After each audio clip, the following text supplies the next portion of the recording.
Soil.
We are on mic, but we're not quite recording yet. Are you ready to record? Ready to record? Ready to go? Great.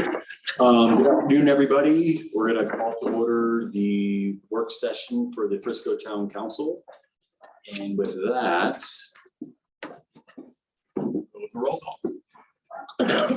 Inkin, Here. Aronson, Here. Malenko. Here. Burley. Here. Held. Here. Skrupchik, Adrian. Here. Mortensen, absent.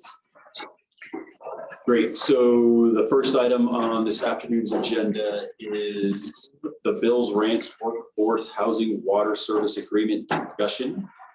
The county AIG update and current county requests. And with that, we're going to see Jeff. Good evening.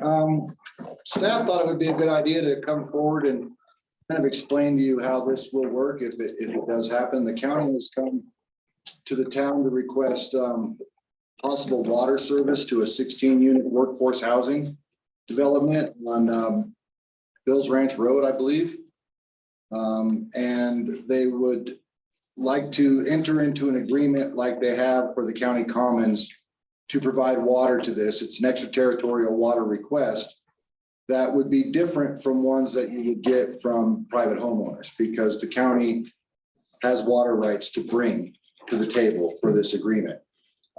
We have previous agreements from 1994, 2001, and an amendment to the 2001 agreement that was done in 2018 so that the county could develop the county commons area. And this includes the Oper Mountain homes that are there and all of the buildings, the hospital, everything that's in the county commons. So with all those agreements, the county has a total credit of 342.97 EQRs with the water rights that they have brought.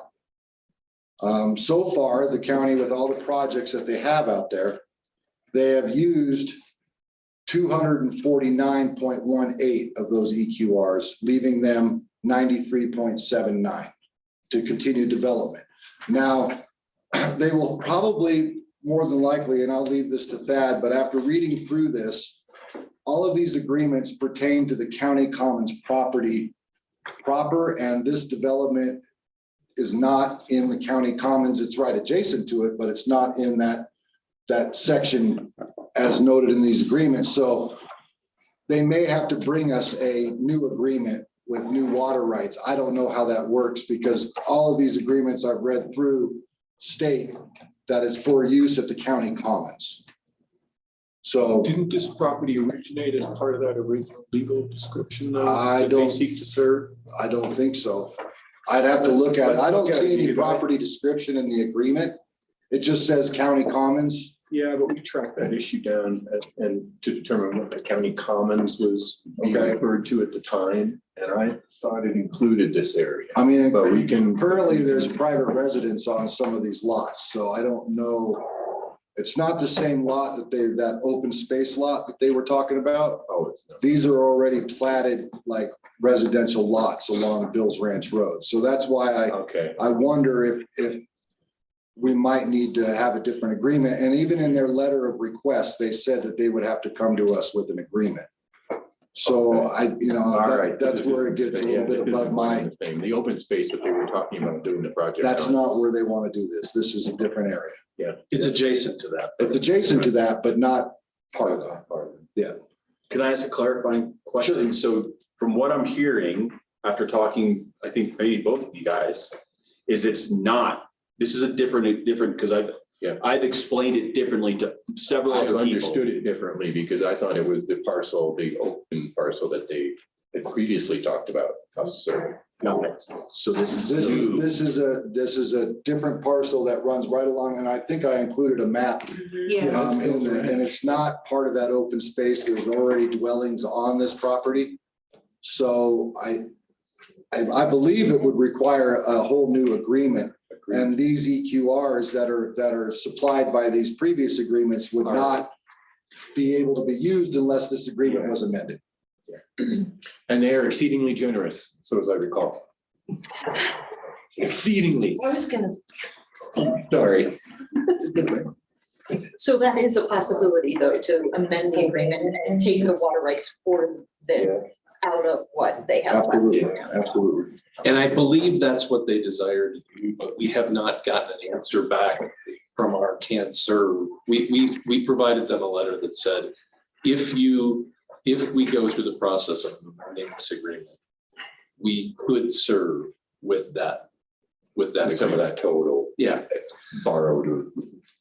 that is correct. And I know that they have future projects within the county commons that are gonna require some of these EQRs to be used because they've already come to us for some other little projects that they're doing within the county common. And So does that, are we bumping up against their 90 then, or? not with the current projects that I've seen, Oh, okay. no.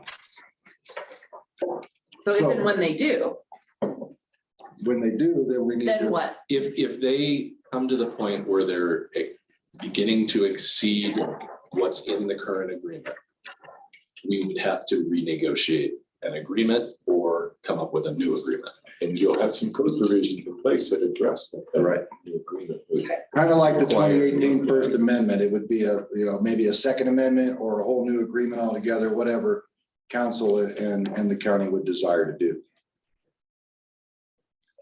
Just so I understand what I'm hearing, Jeff, is it's similar but different. It's a new agreement, but we believe they're wanting to transfer over unused credits from the pre-existing one into this new one. Right, which we'd Correct, be got it. obligated to serve at some Anyway. point anyway. Yeah, Yep. okay. And then on a side note, our water attorney Jennifer over the summer will be working on getting all of these water rights that are allowed to us that we've already given EQRs on deeded over to the town, because that has not happened yet. So we're gonna work that process this summer where those will actually be on paper deeded over to the town and they will be the towns instead of just committed to the town by the county. Accounts use. They give us it. Yeah, so that's all in the That changes agreement. our magic 1413, right? Yeah, it changes our by 9. Okay. By 9, but that's good. And that way we can, as time goes on, we can take those water rights and roll them into our augmentation plan, which will take, 3 to 5 years in water court to do that. So. But all those little wheels are turning right now. So this is just to provide wet water. They're providing, And the water right they're providing are Clinton Ditch and Reservoir, which are very good senior Class A stock water rights. So that there's no issue there. what they're gonna take to get water to this area. There's pipes already there. Oh, yeah. There's a water main right in Bills Ranch Road, so they can tie right onto that. So that was the first thing we looked at, is to see if there would be a main extension or anything like that, and that won't be required. So if this project, these 16 housing units were going in the defined county commons area, do we have any They wouldn't have discretion? to ask. They wouldn't have just come and. We've already- Your application for a tap. We've They already just sold them the taps up to 347. They have 93 remaining.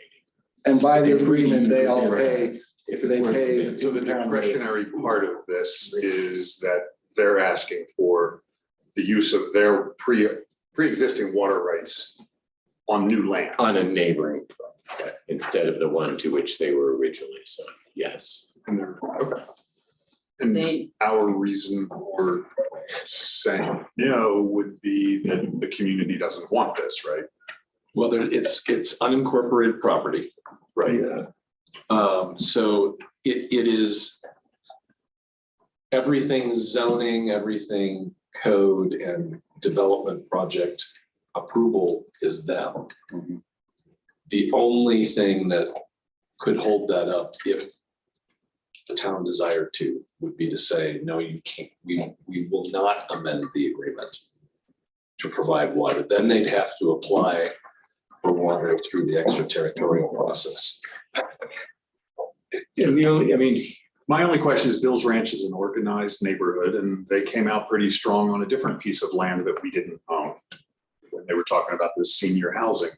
They came out I- against an open space parcel. Yeah. Which, I don't have a problem with it. I just don't want to be ahead of the community being informed of this. No, I think you're asking a good question. The difference is an open space designated parcel versus parcels that are already designated residential of some form in the unincorporated county.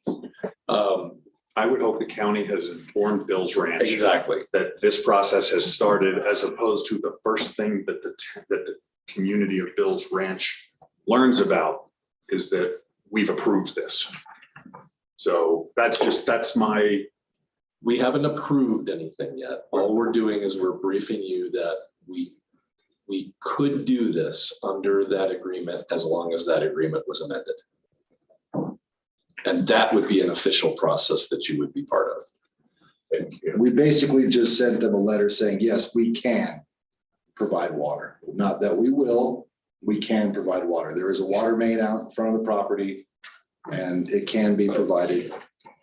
And the only reason I could think of not to would be to say, well, we've just done this ordinance and now we require that people bring much more water. But in this context, you're going to give them these taps at this rate eventually anyway. like I said, my biggest concern is that the community is being Right, informed right, of right. this proposal to take, I don't know how many lots and turn them into 16 units. The first information they get is because it came from the town of Frisco, not the county.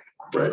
Right, along with that, as I included Tom, I had, it was Tom Castrino, had a bunch of questions. And it's really just when you're not a water expert, it's unclear, you're not sure what it is that we're agreeing to. And, so there's definitely questions. We haven't fully explained it in layman's terms for the people. I think the next time that the public will see this will be when there's a project application submitted to the county from the county. People became. So I'm curious, the ownership of these parcels, because you noted there's already a couple of residential It units on looked like there. there is from the Google map. Yeah, and why am I useless on the county assessor's website? But it looks like they're privately held. Yeah, no, I'm there. So I'm just curious, like, are they already, do you know, Tom, have they already? I assume they own the property that they're asking for water for. The vacant lots to the west, I've tried to get on the assessor's site too, and I'm not really good I at. just checked because I was curious, but they are, okay. Good.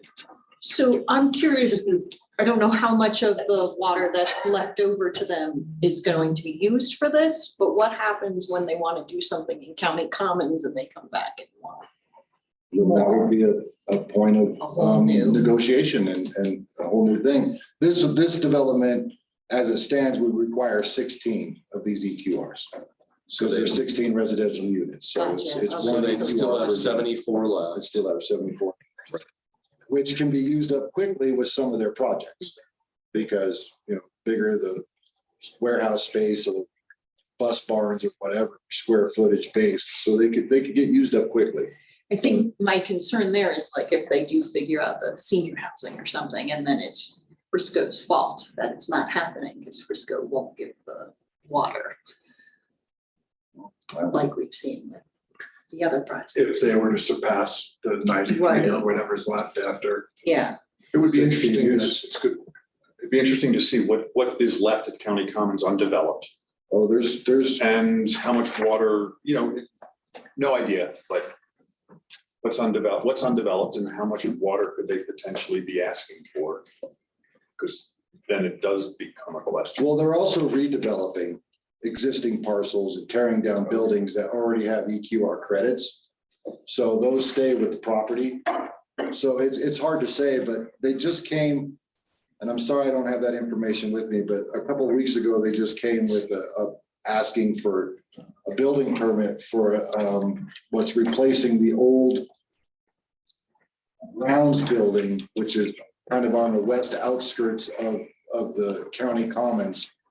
And they're gonna need to use, I think, 6 EQRs because they have credit for 2, I think. So, it just depends on the size of their project and what they're doing is how many of those are gonna be taken. For example, the bus barn right now, the wash bay or fleet maintenance is 21 EQR, so that's the bus barn. The new fire and EMS building was 6.4. And then, of course, the hospital, which is the biggest one, is 73.05. So So it's based There's on, quite a bit yeah, still there's- in there, right. what they have Right. left. Yeah. Okay. And it all just depends on what redevelopment they do. Because that's kind of where they're at right now is they're going to be redeveloping instead of creating new buildings because they don't have much room left for new structures.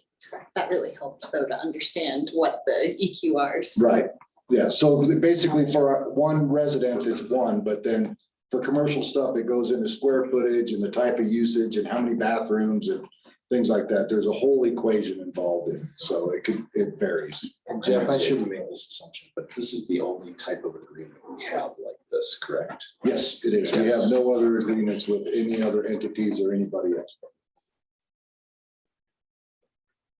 This is kind of what started the whole process of determining an extraterritorial process. Because it's just been kind of just, yeah, let's just do it this way, or let's do it that way, and it's time to nail it down and get it done right. And the perception of other Bills Ranch people that are gonna want to get water from us potentially with us doing this. Well, it kind of makes, in my mind, it makes it fair because the county has to bring water rights because they can. There you go. Because they can. Your private homeowner in Bill's Ranch that wants to hook on probably can't bring water rights, but they can certainly do the cash in lieu, which is why we're trying to go through this process and get this done so that it's more equitable for everybody. Yeah.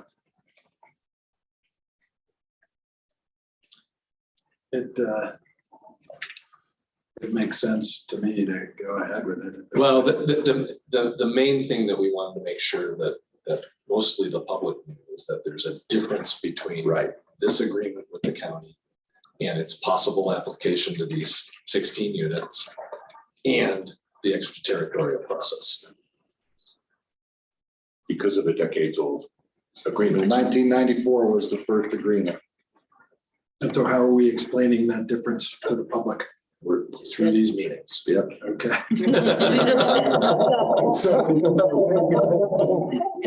And I get phone calls from folks too, and I explain it to them the same way that this is kind of how we're trying to get this going. So, and they understand it.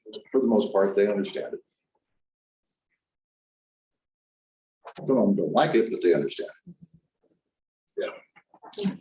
Any other questions? All right. Thank you for your time. Work session agenda item number 2 is a UDC code amendments discussion.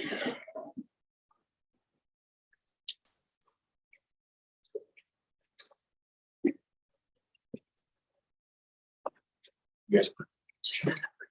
Thomas, I can be here to answer questions, but Cool. Thanks. all right. Here. Yeah, it should just be. I think we had to reboot. There was. Okay. So you'll have to find it.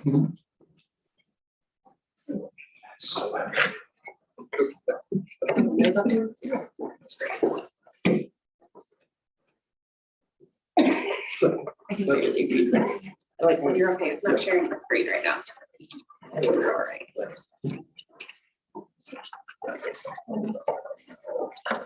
Oh, no. Oh, no. You're fine. You're fine. So go to Zoom. Oh, start to share. Yeah, share your screen. Green. Oh my God. Pick your presentation, share, and then F5 to be on display mode. Just like that. Perfect.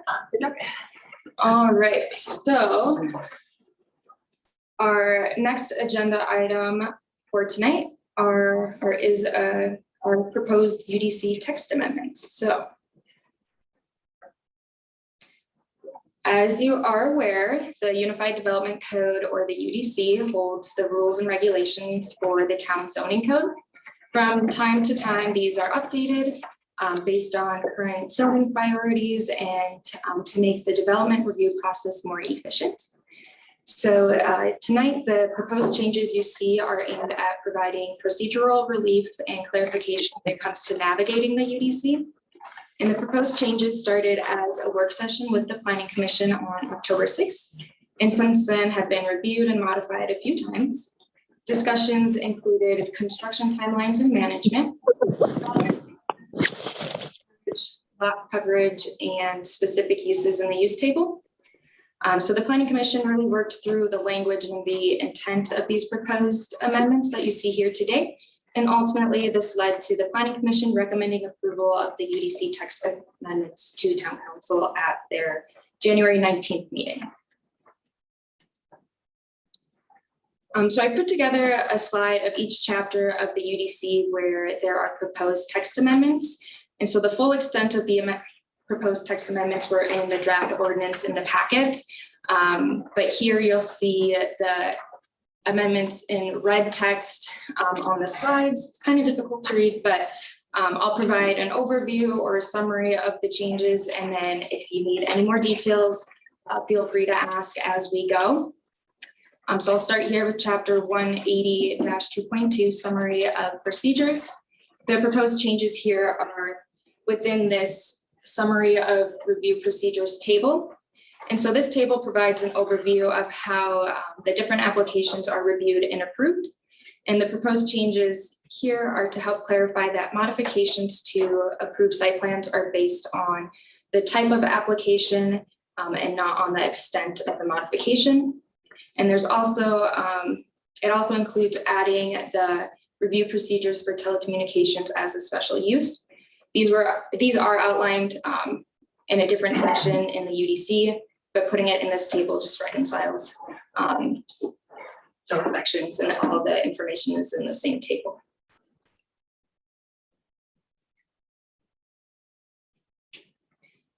So moving on, we have a section in the UDC that provides step-by-step guidance on common development review procedures.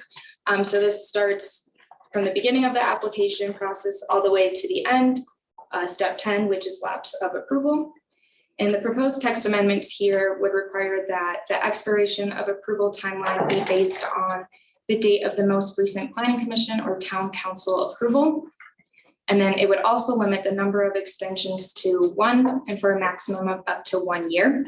And so essentially this just limits the number and time that an approved application can be extended. Right now, as it reads, the applicant can request extensions indefinitely. Doesn't mean that they're improved, but. Next, we have the conditional uses chapter of the UDC. The proposed text amendments here would require that the site plans be reviewed concurrently with conditional uses. Right now, it just says that they have to be submitted at the same time. And then it would also eliminate the requirement that the notice of decision for conditional uses be recorded at the county.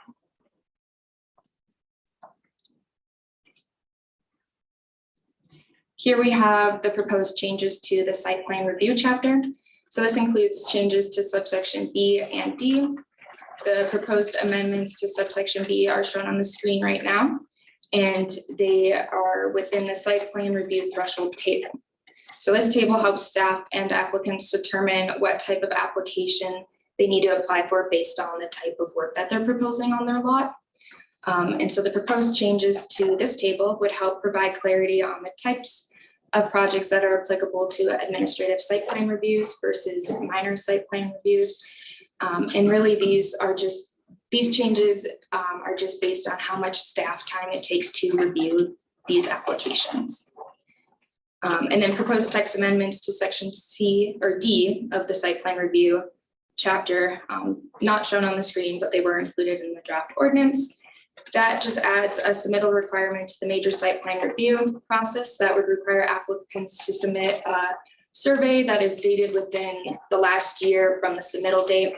So this just allows staff to have the most up-to-date, accurate information when reviewing applications. Here we have the proposed changes for the residential traditional neighborhood district. These text amendments are really just a formatting or fixing formatting and a typo in the code. Moving on, we have the Gateway District, and these text amendments Our proposed amendments would just provide clarification that the residential is allowed as a conditional use, not a permitted use of this zone district.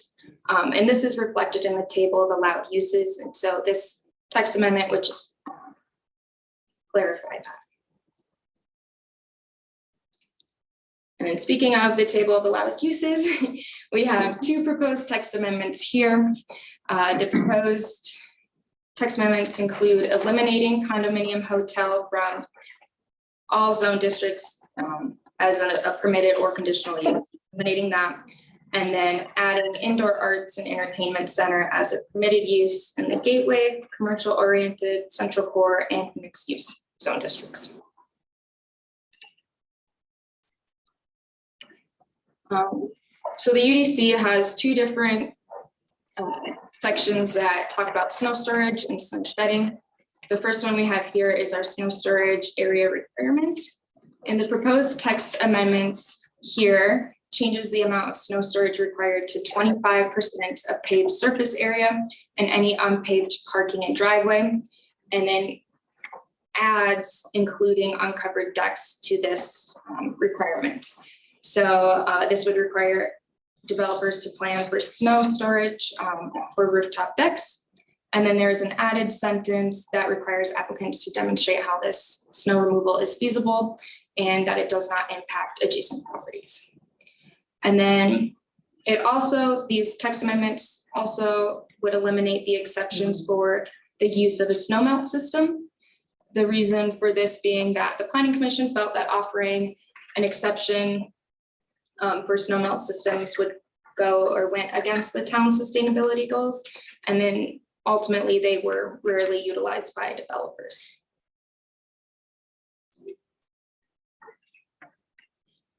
So then here's our. If I could. Oh, sorry. It's okay. So no matter what, you still need to provide snow storage if you're doing a snow melt system, Correct. right? That's what. So the say somebody proposed was text coming up with amendments. what's it called, the underground. Right. Just a, like a Heated driveway, driveway. heated driveway or something. Yeah, but say it was a geothermal, Oh, right? You know, so say it actually met our sustainability goals. They wouldn't get any sort of bump there.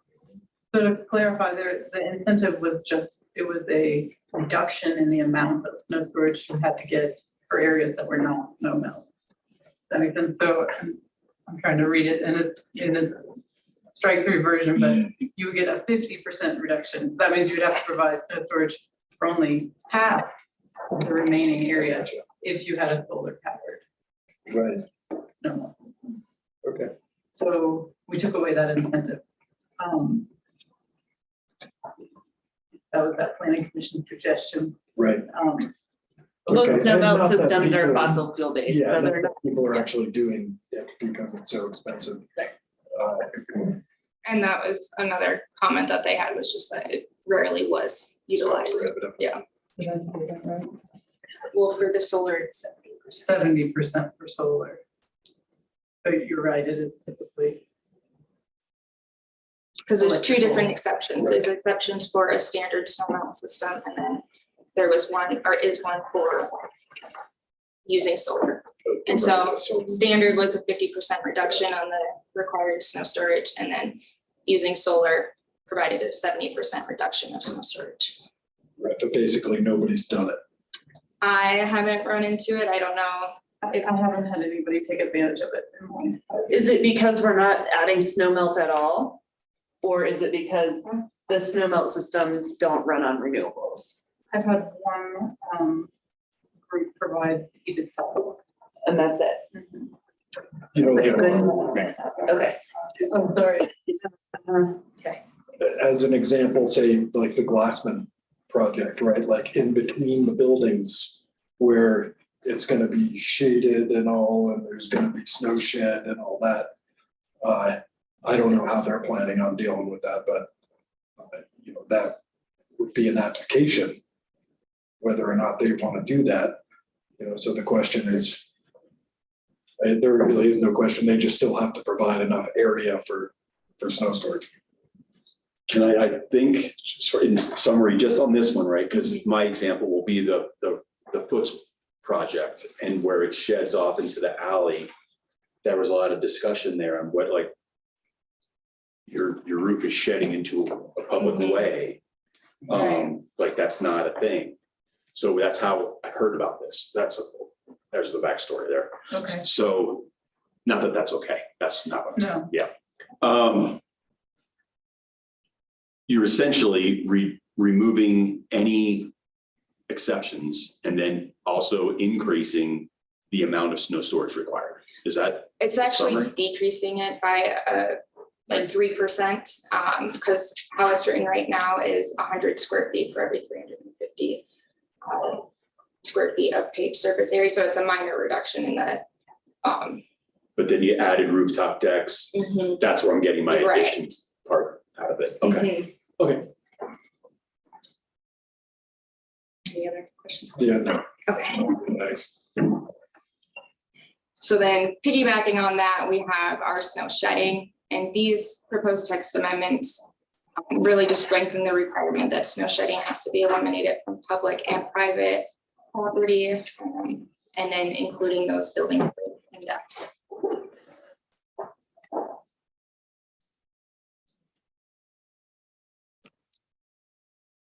So this chapter of our code, fences and walls, obviously regulate the fences throughout town. These proposed text amendments actually are proposing to add a subsection to fences and walls about construction fencing. So these amendments would propose requirements and standards for construction fencing, stating that they shall be maintained throughout the construction period. And then it also requires that a construction management plan has to be approved prior to any construction or demolition of the site. So I don't know if this is the right time to bring this up, but it has bothered me a lot. I think that our downtown corridor here looks pretty bad with the projects that have been going on for several years, and we've just had this fencing and now the boarded up loaf and jug. And I just wonder if there can be some kind of time limit on the fencing like that. And then maybe something, if it's gonna go on for 3-5 years, maybe something a little bit more attractive has to be put up, like the fence next to, not that it's the right thing, but by Moose Jaw where, it's a piece of art, but just something a little bit, because in my opinion, Main Street looks kind of bad with all of Rainbow these. Court, We're that like fence has under seen construction for better years. days. Who would actually enforce these fencing things too? I mean, I just think about like some of the residential areas where there's construction going on, and I go over and help people in their gardens, and all of the construction crap is like in this little old lady's yard, and it's just like this ongoing, I don't know, whatever, it's like litter dump truck Right, so the intent of this is to really help enforce. enforce and eliminate that. And as staff, we started doing an inspection. So starting with their construction management plan throughout the application process, looking at it, seeing where they are proposing any site disturbance. And then prior to them being allowed to go or start, going out and inspecting that fence and making sure that it's actually in their property and where it's supposed to be. And that includes the associated equipment like dumpsters, portalets, and those equipment. So obviously things can be moved. And so hopefully, as we become aware, as staff becomes aware of issues, we will contact developers, the people out on site, go out on site and re-inspect or look at it. And so that's how we've gotten, some of the construction fencing to be maintained as well, but this actually would make it a requirement instead of a option ask. Yeah. I shouldn't have said option, but yeah, ask, sorry. But to Lisa's point, is it possible to put a time frame on Unsightliness. I mean, I don't know.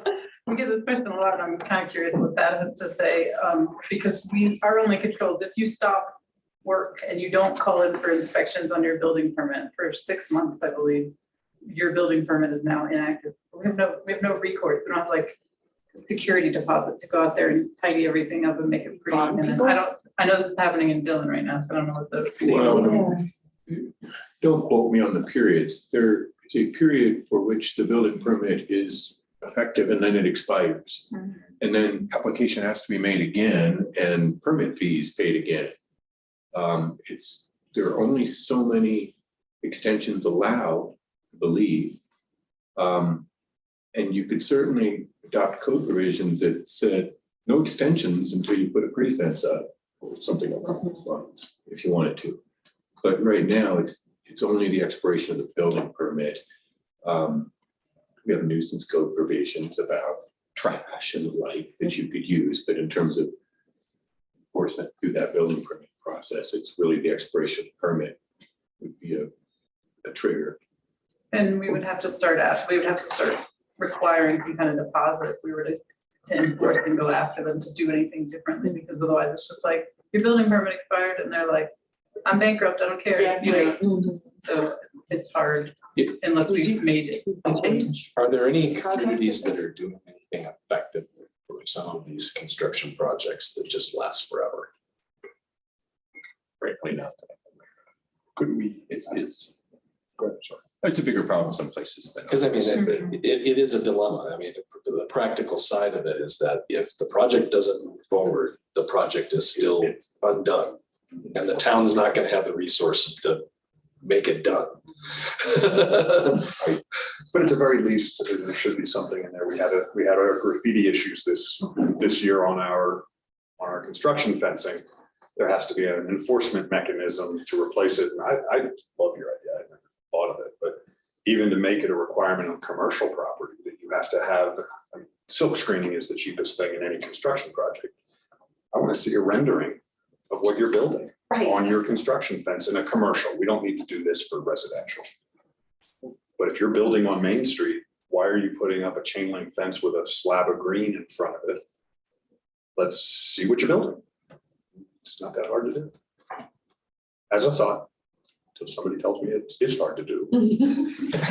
So this is an extension on sort of the construction management plan, and it's a policy piece, but I just want to throw it out there because I think it's coming. But the county is looking at what they can do to expand construction and demolition waste at the landfill, and in doing so, they're going to be looking to communities to drive diversion through those programs. So policies like, what is your recycling plan? You know, how are you, here are mandatory things that you need to recycle on site, et cetera. So not for today, but just thinking about as they develop what their end markets can be, what can we look at to try and increase diversion from construction sites? And I think this is fencing specifically, but there's a portion of this where that would apply. So I just want to raise that as sort of a medium-term piece to our material management goals that we have. Maybe we could get a nice fence out of the materials that are sent. Just, it has to be able to move, right? Because equipment has to get in and out, I'm assuming. I mean, some of them on Main Street have back or front, but still some of them are only gonna have one means of access, so I don't know what the answer is. Yeah, the timeframe's definitely gonna apply to fence rest. You know, did they just put that fence up to, suffice to make people think that it's happening? Yeah, I I mean, don't Winter know. Plaza's the I same. hope it It's just happens. going on and on and on. I think marijuana growers have a harder fence ruling. I'm just saying, like, it's just kind of funny, because the requirements, not that I know, but I'm just saying. I just remember that being like, it's a pretty, it's an intense fence, but I don't know, it's funny to me that, we have this Less But it's- requirement. otherwise.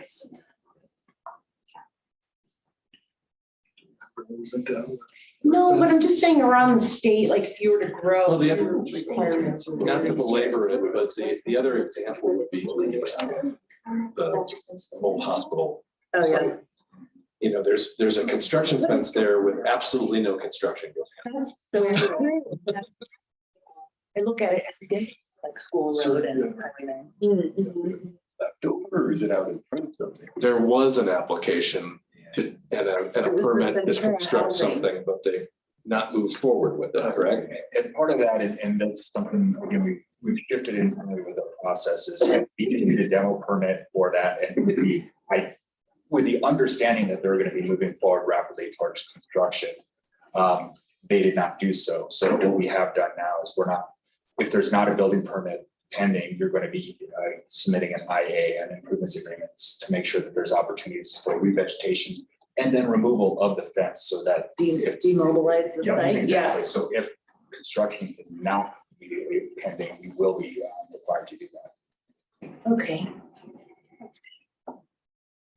Sorry, Don, was that part of this, or you're recommending that? This is internal, this is an Oh, internal okay, that great. we developed as a result of a couple of things, that being one, as well as some tree removal that happened on a site that we.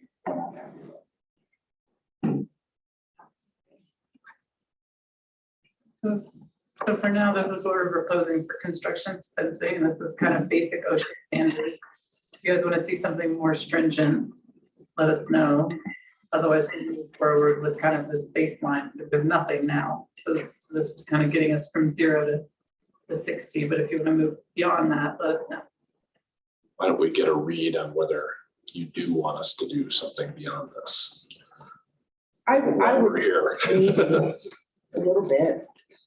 We can certainly do some research and figure out if there are opportunities. I mean, offhand, I'm thinking about like Woodsrest and Rainbow Pork Fence are actually in the town right of way. And Road and Bridge issued a right of way permit for those fence pieces. So there could be opportunities just as part of our right of way permit to accomplish some of those. And then we can look at for those that are on property as well. Speaking of which, it is the headline in the Summit Daily right now about the Yeah. Dillon project. Oh, yeah. Yeah. Sure Nathan is happy about that bankruptcy.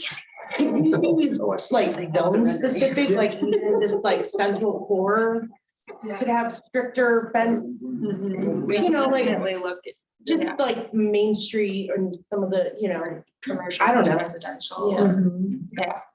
We can make them. So moving forward with the changes that you've got now and for the future, an amendment, potentially an addition. Yeah.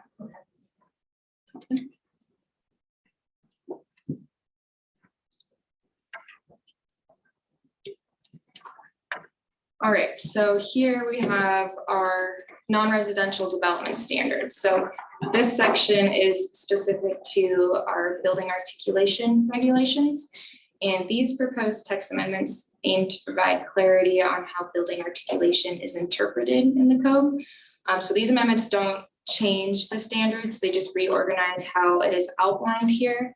And therefore hopefully help to clarify that the building articulation has to meet one of these standards, not all.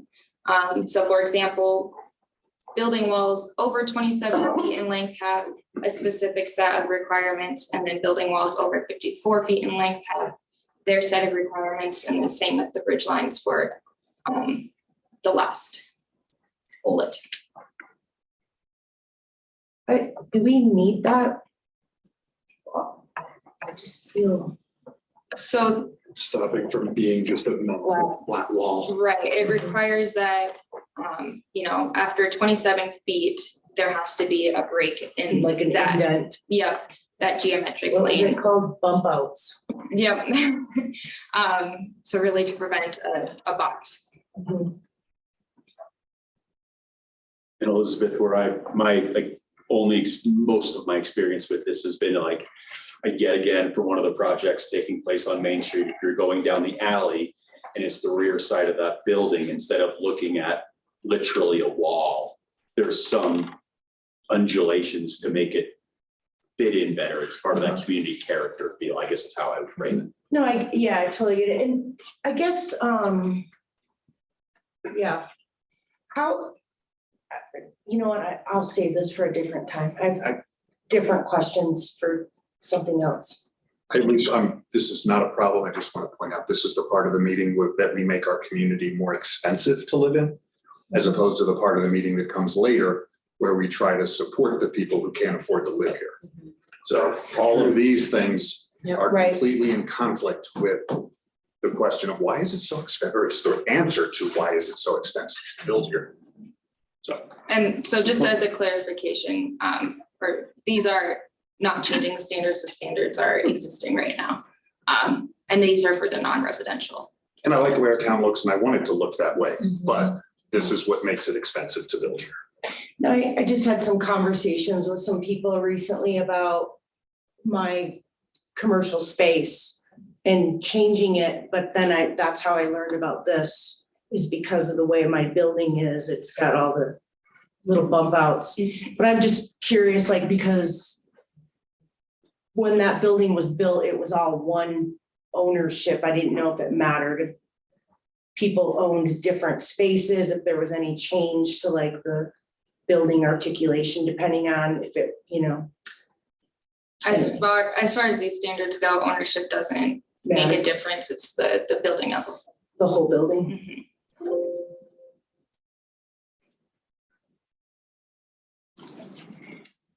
And then this is our last chapter with proposed text modifications or amendments. Here we have our general definitions, and we are proposing two modifications to two different definitions, one being lot coverage.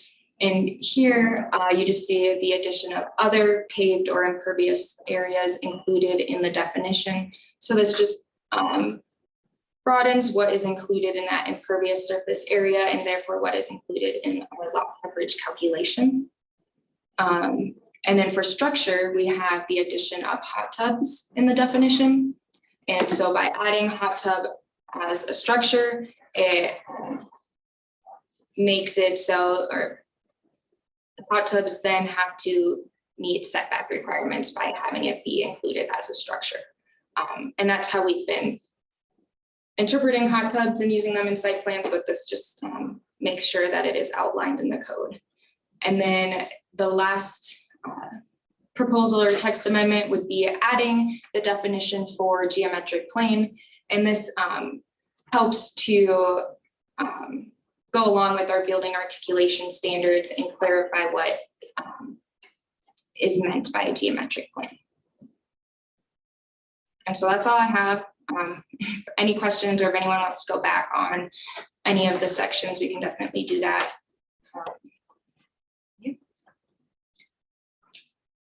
I have because you mentioned fire pits in this definition of structure, but like how do we treat fire pits under the code? Like, do we just permit them and they're allowed by right? Like, how do we scrutinize them to, like, how do we deal with fire pits? Because we're talking about like a piped natural gas flaring mechanism outside. So I'm just curious how our code. I believe as they would need mechanical piping permit through the building department. And I believe the Summit Fire and EMS also requires a permit for exterior fire pits. But there's no like disincentive. Not at this Of time. anything. Okay. I wonder how many we actually have in our town. Good amount commercially. But I don't know about like in residential areas. I'd be curious to know too.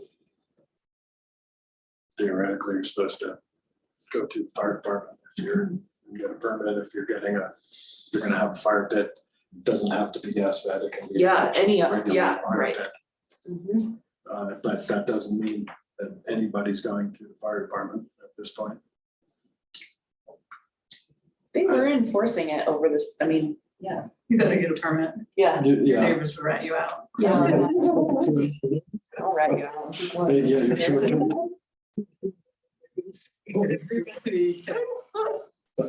That's the best.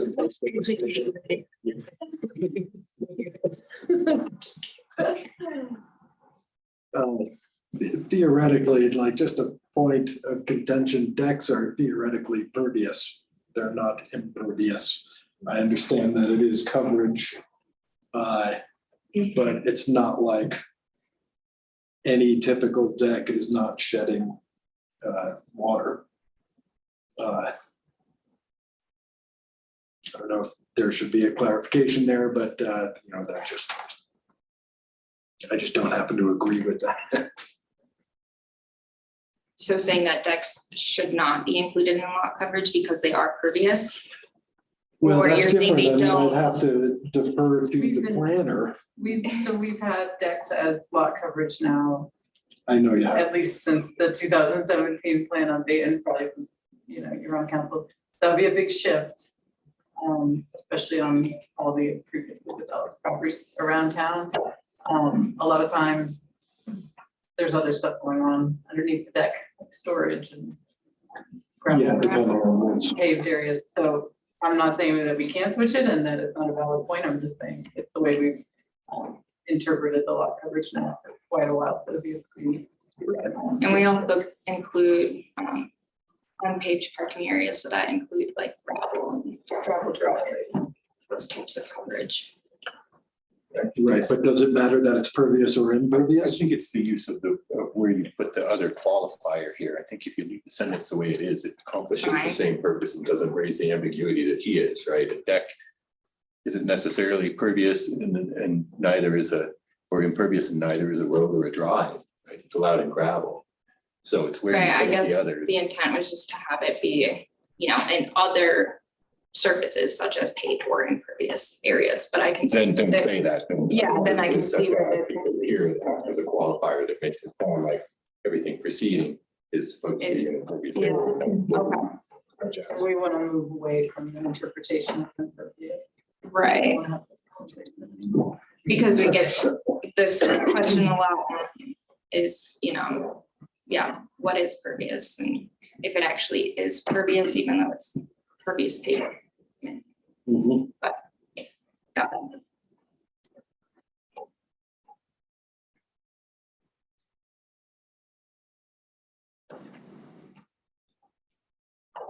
Any other discussion? So, Cool. thank you. You're welcome. Thanks, everyone. Next steps will be bringing it back as first reading on the. Right, March 14th Okay, all right. is what we have. Thanks, you guys. Cool, thanks, Ellen. And our third item on the work session tonight is going to be UDC Housing Code Amendments discussion with Don.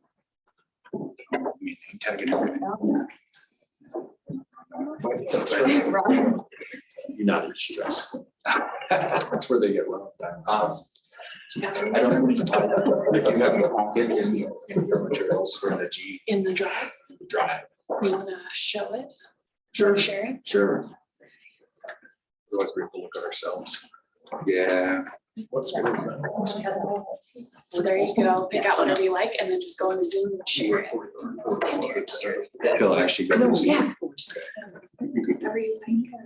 Let's make sure that's not, and depending on the AMI, right?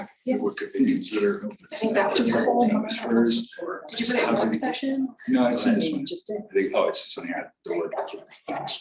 And then go to Zoom, in the lower center. Because you. Yep. Value. Yep. Are. And You think I then can see hover that? into it, see the green share screen? Yeah. And then hit right. Hey, Share. done. There. Good to go. Thank you. Red. We didn't. Okay, good. Good evening, Mayor Pro Tem.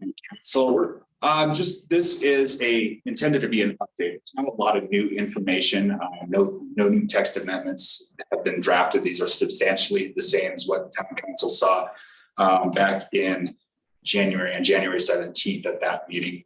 At that meeting, planning, or the town council requested that we take this to planning commission in order to get their perspective on the proposed code amendments based on their knowledge and what the developments that they had seen over the past several years, as well as their knowledge of the community plan and what the intent of the coding was. So short answer is we took this to them, and I think you've probably had a chance to read through some of the comments that the planning commission provided. In general, I think there was some support for some of the things, and there wasn't a lot of support for some of the other things. And it depended a little bit on the area that you're at.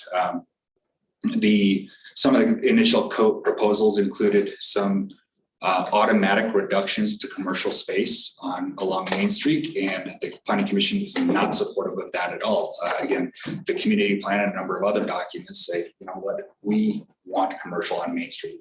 This needs to be a commercial core.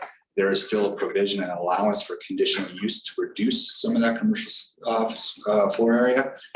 But this is not something we should write in that applies to all projects in all areas on Main Street.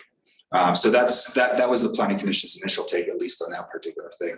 Similarly, when it came to Main Street, there was a lot of discussion about the look and feel, and their initial proposal had a number of reductions in articulation and allowances for heights and allowances for additional bulk plane encroachments and similar, which changed the look and appearance, or potentially could change the look and appearance of buildings along Main Street.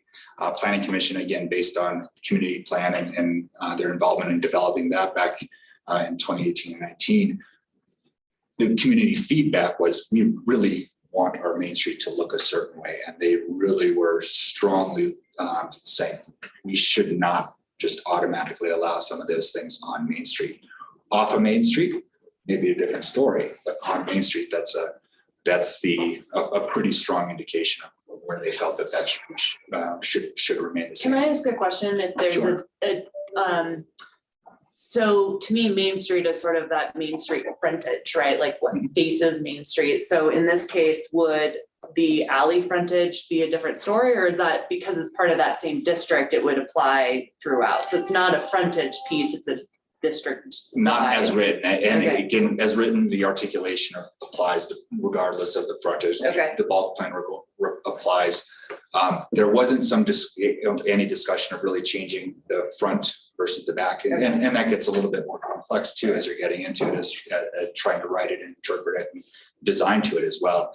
But certainly that could be something we explore further. The alley maybe is a little bit more open to being blocky and bulky than the Main Street frontage. That said, when going through the community plan and the code updates back in 2017, there was a lot of discussion too. They wanted to kind of not have that just corridor tunnel effect that you get on alleys when you have tall buildings on both sides of the alley. So that is why they did apply that step back and other things on both sides. Sure. Yeah, please. But first, we do have, even with the articulation, we have that corridor effect with, say, the Feldman properties behind Footrest.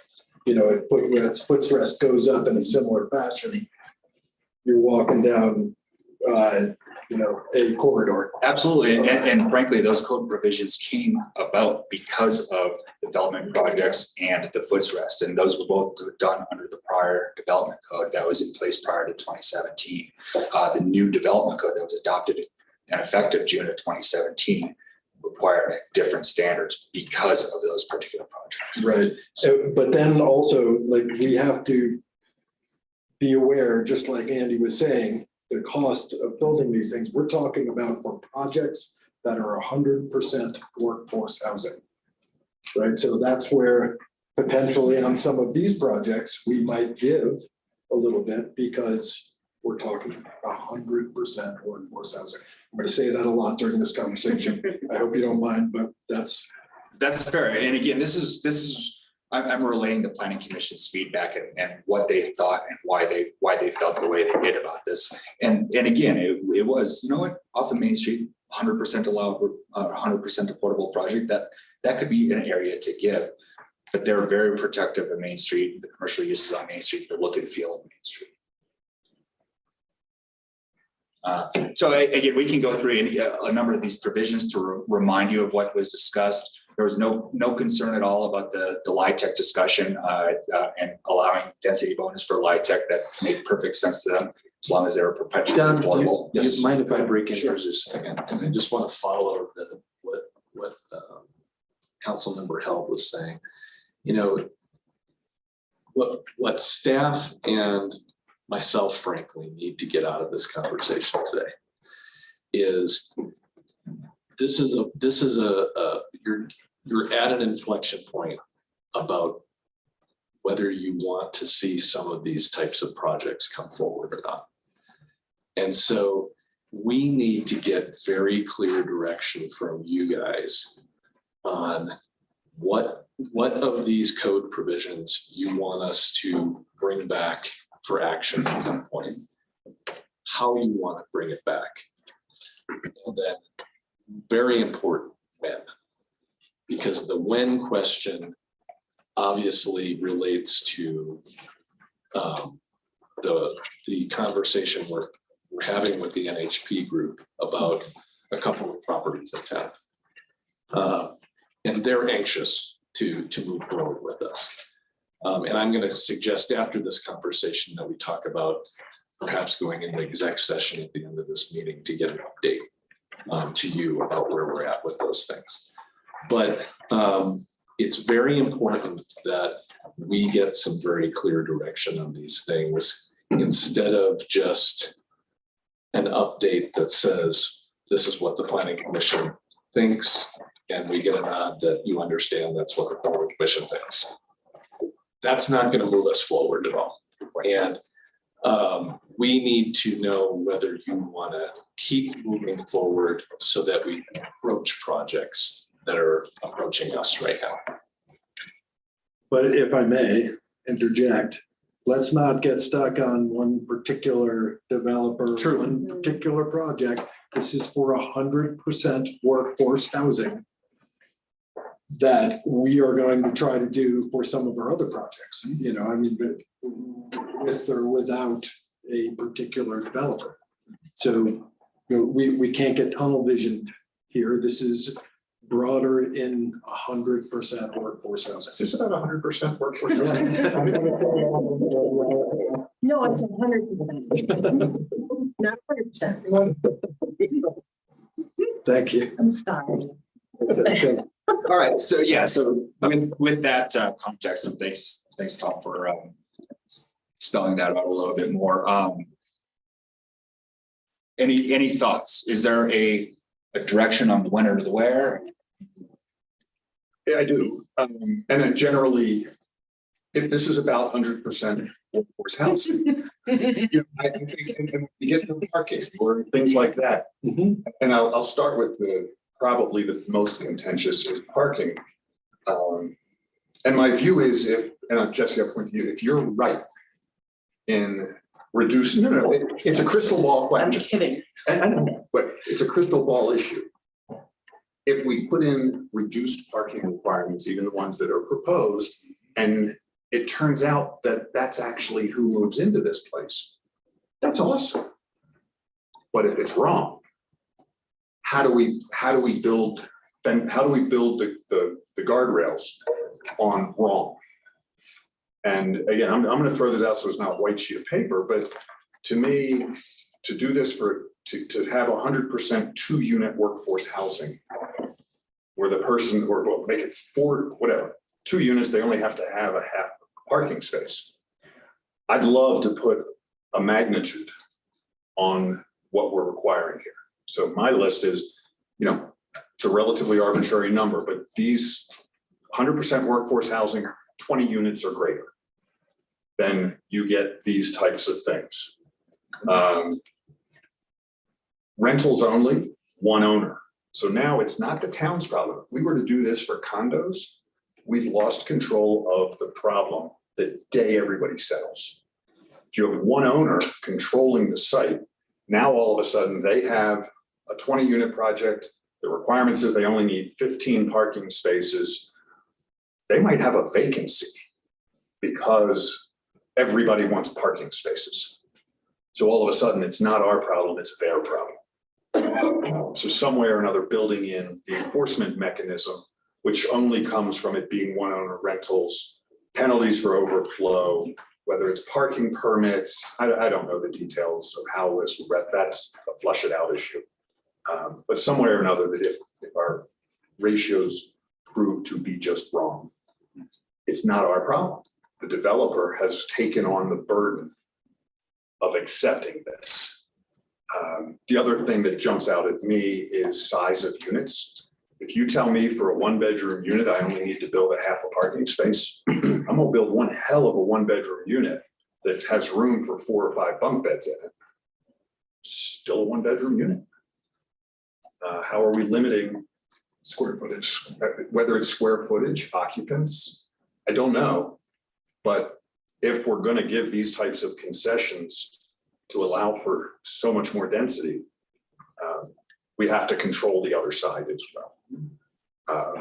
So I don't understand car sharing. That seems to be something that can be pushed down a little bit, but I also, I'm just going through my list. On the last paragraph, page 7, it gave, in this case, Don, you the power to waive fees. And I just think it's appropriate that that should be either the town manager, somewhere along the line. It doesn't seem to be the right position to be waiving fees. Conditional use process should drive the commercial, let it stay, but once we get deeper into projects, we'll know if it's good or bad, how that's going to be used. And I do think that the back of buildings for 100% workforce units, make it a wall. Give, save 5% of the construction costs by not having all those requirements. That's just my view. It's on an alley. That's what alleys are there for. But my big thing is parking. What if they're wrong? But I wanted to be right.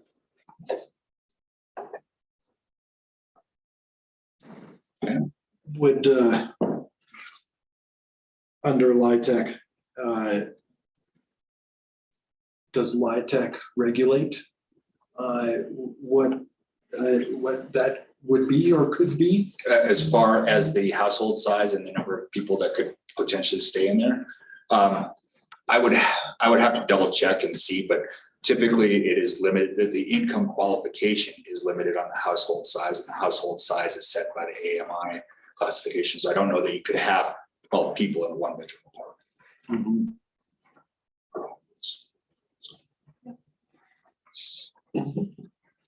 Because right.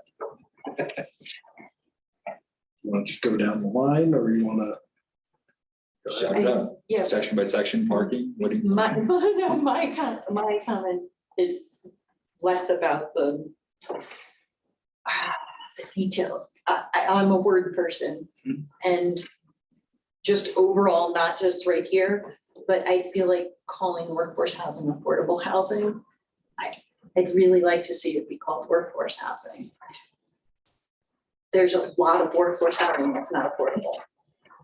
Absolutely, and that's And it's that's- also like there's a stigma attached to that too. yeah, and we came up with 2 definitions. Workforce housing was occupancy limited, and affordable housing is AMI limited in our lexicon. So there's a differentiation between those 2. And so many people So have. in the Peak 1 neighborhood, the different houses are called different things? In Peak 1, I don't know that there's a differentiation. I would Yeah. actually call some of the units are AMI limited, or the majority are AMI limited. There's a few that are not. Today, I would call the ones, if they're being created today, the ones that don't have the AMI limitation, I would call those workforce housing units. The other ones I would call affordable housing units, just based on our current terminology. I don't know if there's a distinction made back. Those were also non-standard covenants negotiated by the developer. Those were not our standard covenants using our standard lexicon under our code incentives.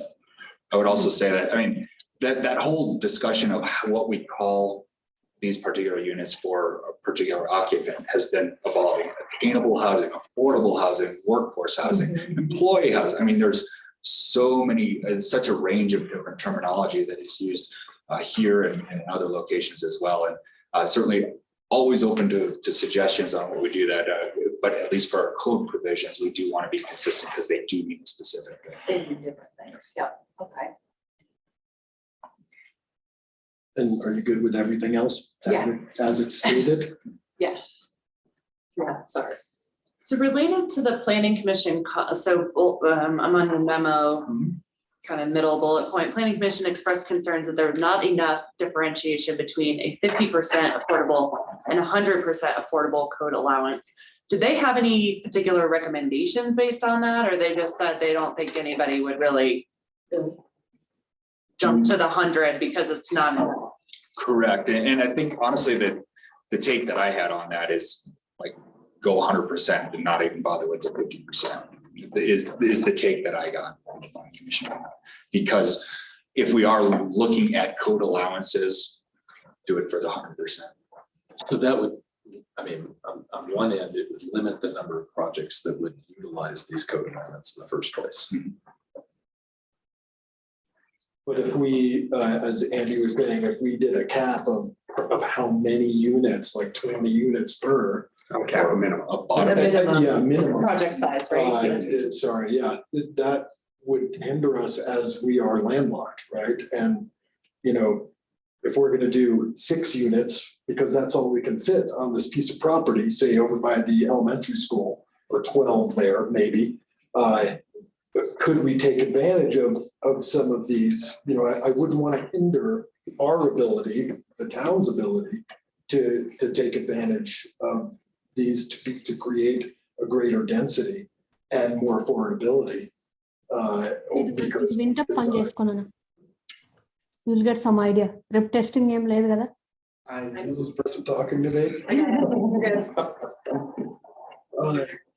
Yeah, but you know, I wouldn't, like, what is the number, right? You know, so. I just have concerns of putting a 6-unit building in the middle of Frisco Street and only requiring 3 parking spots. 100% workforce housing. 100% workforce housing. Yes. But Because if you're it at would be half, different otherwise. if you're at half a parking spot per state, per unit, Right. that's why with a certain magnitude, you're gonna have better control. I don't know what the number is. I don't have the, 20 is the number I threw out because it's a number. Right.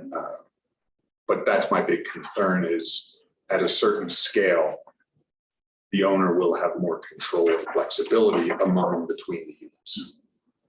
Sure. As it relates to parking. As it relates to parking. That's the biggest. Right. And would, one owner and or HOA, to enforce it. See, I think an HOAs won't do it. You have, whether it's 10 individual owners who all say, I want a parking space, unless it's deeded with the unit. And now all of a sudden, which units don't have, half the units don't have parking spaces.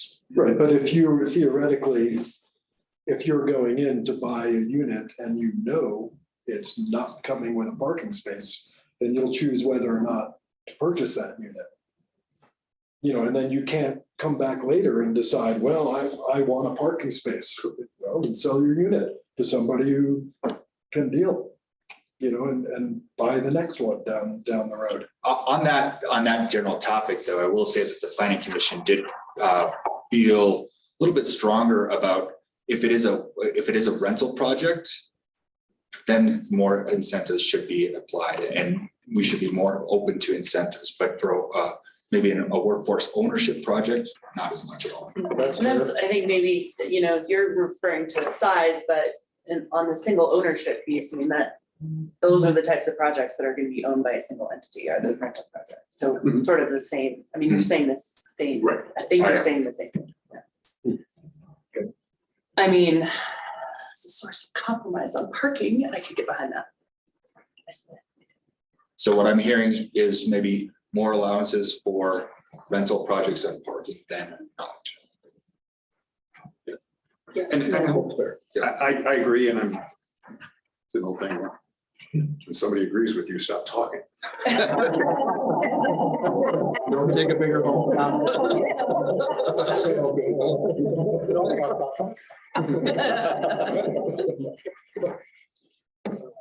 Okay, so that means, Yeah, no, I mean, exactly what I said, and then I agree with the planning commission that an affordable rental project could receive greater incentives. That doesn't mean this is gonna stop private or for sale projects coming in and wanting the same benefits, but I think it's a starting point to see where we can make some headway for sure. And it'll give us some learning to understand, what else, what's the next step? What's the 2.0 version of this? And I agree with whether it's alley or just kind of the back end of the building, like where can we budge on that building articulation a little bit to save on some costs? Corner properties. Anywhere where there's major public streets. Those are frontages. Yeah. I would agree, and I just Yeah. wanted to get that clarification, okay? Yeah.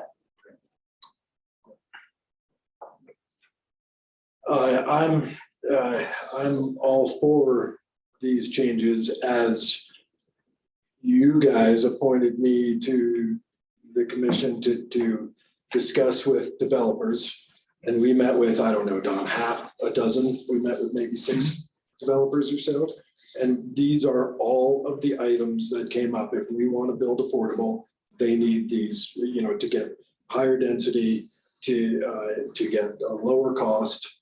And so, I'm all for it. I understand the parking concern in our world, but, look at how much of the rest of the world operates without everyone having a vehicle, look at whatever, look at New York City, look at, all these places where people buy units without. But they have the transit. Right, so Yeah. that puts then the onus on us, which it is already on us if we don't assume it, that we have to figure out last mile transit. And this is gonna come up for some other issues, transit and a different discussion. But with that, I believe if we take the steps to approve less parking, that forces us to look at our transit solutions more so, because we have to offer something else, and I think it's important. I agree, but it's chicken or the egg. Well, sure, and you Where gotta start. right now, we're approving projects for Frisco that has no last mile delivery. Correct. Once we get that, we can come back to this and look at it maybe for beyond 100%. Right, and More or broader chicken or base. the egg, I'm saying that these are the changes we should make now to prompt the other to happen. And it's not like we're coming out of the ground with any of these projects next week, can we figure this out in a couple of years? I believe we can. And I believe we can with the county and everyone else that needs to be involved, because it's not just on us, it's on everyone. So I'm fully supportive of all of the changes.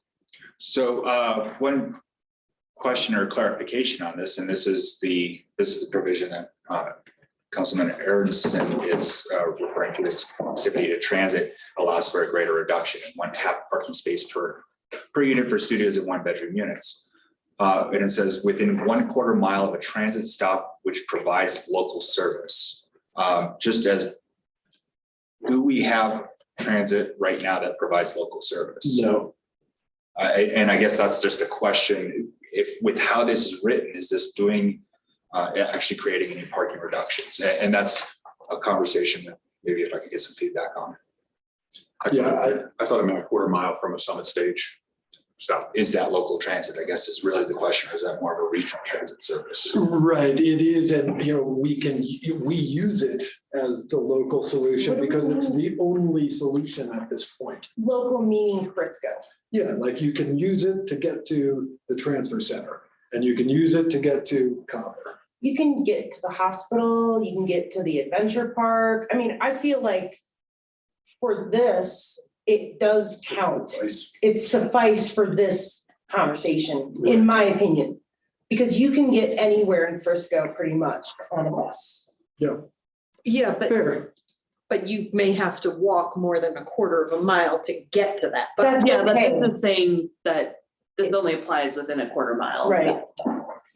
This isn't applicable to everybody. This is just a quarter mile. Oh, I see. I'm Yeah, sorry. but I agree. Yeah, Mhm. yes. Which sure would be nice if everybody, I mean, the only reason we need all this extra micro transit is because we have people living more than a quarter mile away from our existing Right. transit. Correct. Right. So So we can't apply this. let's be Yeah. reflective of what we have and use that as the benefit. So we would say that existing state, at least in interpretation of this, we would say Summit stage stops qualify as a local transit stop. Right. Okay. I'm fully in agreement with that. I think some of this is really hard for us because, and I'll keep saying this, our town and our county, our state, we are in growing pains. And I think we need to try things that we haven't done. Like I would like a new problem, which is something different than parking. Maybe the transit situation is our new problem. I'm happy with that. But I'm very supportive of whatever it takes to get some of these 100% affordable workforce housing units built. I don't know, should I go through the list or just? Oh, well, and just to clarify too, when it's 100% affordable, that means 100% of the units, it's not an AMI target. It's Right. 100% Right, right, of the right. units within the project. Yes. Affordable, Yeah. income restricted. And that's how I'm Income interpreting that. restricted. Income and occupancy restricted. I mean, Well, there's no market value workforce attached to there. There is an AMI restriction. Yeah. If it's affordable, that is the AMI restriction. what's a better word than restriction? Yeah, right now it's 100%. AMI guideline? Like the restriction sounds so target. Ooh, I like that one. It is actually literally a restriction. Okay, I know In my tech and other things, it is an income qualification. We could use qualification okay, as another term. that's a good word. But it is something that is very specific and regulated. No, and I get like the language that you need to use for these things. I'm just, like with the workforce and affordable, like it's all labels, right? We all have to name It it is. something. But okay, I guess my question is, I feel like this has been all over the place. Do Yes. you want us to go through this list of things from the planning commission and give our, Yeah, absolutely. I mean, I didn't know if we were doing that or if we were just doing the parking and the bulk plane I and the would like, articulation. as Tom said, we do need some clarity on what the council wants us to continue and develop into a draft so that we could take it for planning commission recommendation and then back to town council for ordinance. So if we could. Do you do that now or later? Let's do that now. Let's give me that feedback. I'll take Let's it. go to the next hard one. Oh, I just have one more question. One more question about the parking deal. Where could we do on-street parking? Can we do street parking? Right now, under town code, no, Could we fix that and do that? we could change that. I don't know if it's a fix or if it's a not. Not a fix, but like, can we Yeah, amend? there are implications though related to it. Yeah. Example is having a heart attack. Like, does it, they have their plow days, like, we just got, it's gotta go into the pot. It's gotta go into the bowl and make the best bake. Street parking, and it's specifically overnight on-street parking. Yes. It does happen in other places. There are examples that we could do that. It would take a change to how we've done things and a change to some of our codes. It takes a change to our snow removal practices. It can be done. I would say that if it is going to be done, if the on-street parking is not already developed, it needs to be developed as part of the development. An example would be our Granite Park project. On-street parking is on one side, on the 7th Avenue side now, but it's not on Granite, just as an example. And I have another question about like how the central core, this end of Main Street versus West Main. There's different setbacks and requirements down there.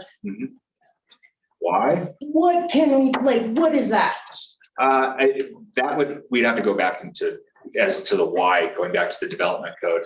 adopted back in 2017, which is a little bit before my time. I will say, I think part of it has to do with there's a wider right of way on Right. West Main. West Main from basically here that way is on mixed use rather than central core. So there's just different requirements there. There's a 20% commercial requirement in mixed use over there. Yep, I'm sorry. That's Getting the one I there, want you to getting talk there. about. And in the central core, there's no ground floor residential permitted, Right. period, between the alley and Main Street. So there's a number of these things that different apply because of the zone district they're in different areas as well.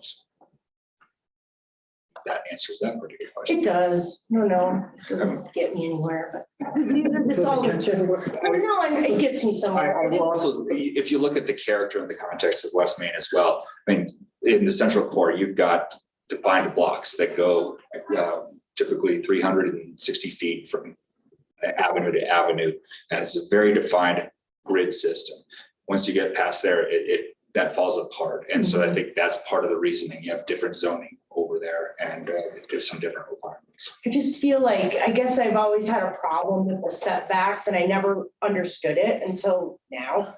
And it just like the Summit Daily building, for example, is set so far away. It feels so weird to me and disconnected. Yeah, and there's some infrastructure reasons, especially on the south side of Main Street, as to why buildings are set further back. There's some large utility easements and some major utilities that are in the front lines of those properties that have to be avoided because, well, they're very expensive to do. You can't park a building on top of it. So there's various reasons for all of these things, and they're great questions because it does change the feel of what you can develop there and why. And then going to the commercial. Can I stall on Yeah. parking for a second? I guess I believe more in redistribution of the parking as opposed to the lessening of the requirement. And that comes back to on-street parking. It changes the way we would do business in town, but I believe we can figure that out. It happens all over the darn place. So is there a happy medium in there? Like, it makes no sense to me to have a 6-unit, as an example, with 3 parking spaces. I don't know. That's my thought. Where's the happy medium there? There is a provision, isn't it? I mean, unless I'm reading it wrong. On-street overnight parking within the central core and mixed-use district, up to 20% of the required overnight parking spaces for resident visitors may be accommodated on-street, subject to construction of any needed improvements, town approval, blah, blah, blah. But that dovetailed into reduced requirements really drops the parkable square footage on the property. So is that saying that if you have 20 units, combine those you need two. 10 parking spaces? If they're all one-bedroom units. Right. 2 of those parking spaces, meaning 20%, 2 of the required 10 can be on street. So now we're down to needing only 8. 8 in a On 20 unit. Yeah, in a 20 unit, one part or one bedroom or fewer. This is very different than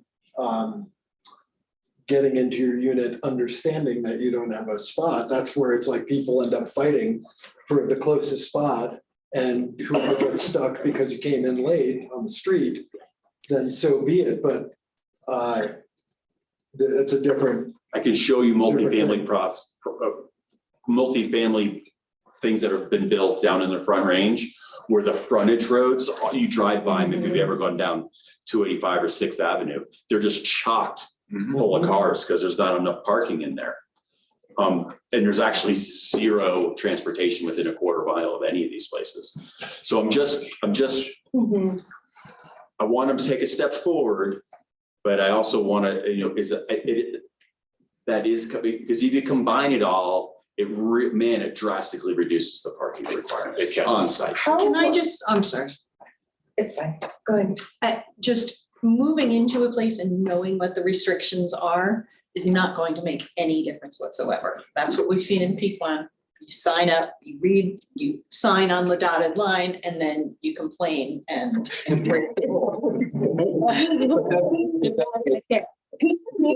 So Getting at with having the one owner in a rental project that is Right. responsible. I think part of the thing too in Pequot neighborhood is that, you know, the campers and the HOAs worked through that, but I mean, I have a neighbor that parks on my lawn if I ever get back to my house.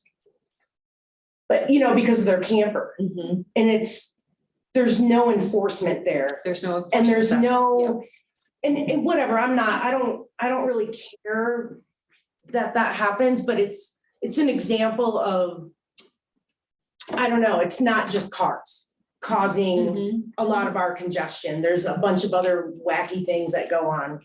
And that'll happen with what we're talking about with the projects we're discussing now. So one of my questions, I guess, is I'm not, and I was gonna look this up and ask somebody, but I forgot about our parking code currently. So like in Frisco, is it the same everywhere? Is it changed? Is it different? Cause like I already know of buildings in our town where there's not enough parking or people that don't even have a parking space to begin with. Yes. And this exists already, you guys. Mhm. So I'm just So, throwing that in the bowl. yeah, and it kind of depends on how the project was developed in the first place. Mountainside PUD is a prime example. They come by, well, but they have a PUD, and so they have specific Yeah. parking requirements. The reserve has some specific Right. parking requirements. The town of Frisco already has a parking reduction in place for workforce housing. We have a maximum of one parking space per bedroom, where in market rate developments, it's a maximum of 4 one space per bedroom. So that's already in place. And we've further reduced it, or there's been opportunities to further reduce that. Mary Ruth is that the town owns and developed is an example of that, where we applied a historic overlay to reduce the number of visitor parking that were required for that development. So yes, there is a minimum, and yes, it probably is different for different developments. Didn't exist at all. Yeah. And projects were allowed to be built without off-street parking, not so many decades ago under zoning codes.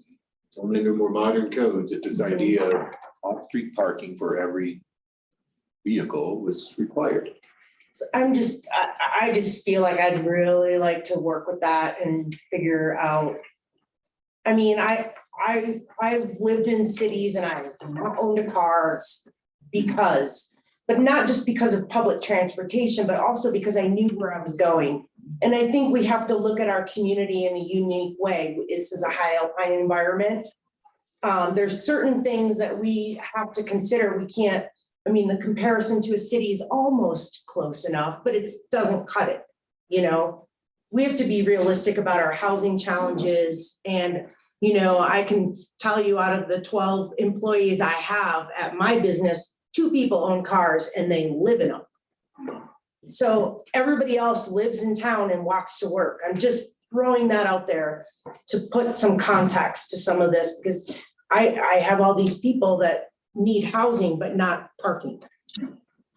Along those lines, and with what you were saying, Liz, the core, you know, like say, over Bread and Salt, right? Like they actually, a 2-bedroom was supposed to have 4 because it was a market value. No, if it's a 2-bedroom, it had to have 2 parking It spaces. had to have 2. Yep, and I'd have to check, but I presume it does. I know certainly. It's questionable on how they end up parking and who ends up using it more. But this is a thing of, you know, with restricting or offering something without parking, we are actually offering a segment of the population that we don't think exists, but fully exists, to where it's going to be a more affordable apartment. And it's going to be an option to where they have to pay otherwise for a parking space, you know, for square footage, where we could use that as density and put another person in the entire unit or, you know, or the entire complex, or however many people, you know, so, and just getting to Liz's employees, you know, how many employees in town, if you were to walk up and down the street, the people that are not middle management, how are they getting by and what are they, by what means? And who is it that are using the stage on the normal? And are those people actually living in this town? Yeah, and interesting that you bring that up, and we, the Summit Combined Housing Authority has a consultant that's working on an updated housing needs assessment, and some of those same questions are being built into that survey, as far as could you live with fewer cars and things like that. So we hope to get some additional information, real time, based on the new housing needs assessment. Unfortunately, we just don't have that at the moment. Yeah. I don't want to belabor the parking, which we could talk about all night, but I do have one quick question. Do we allow for like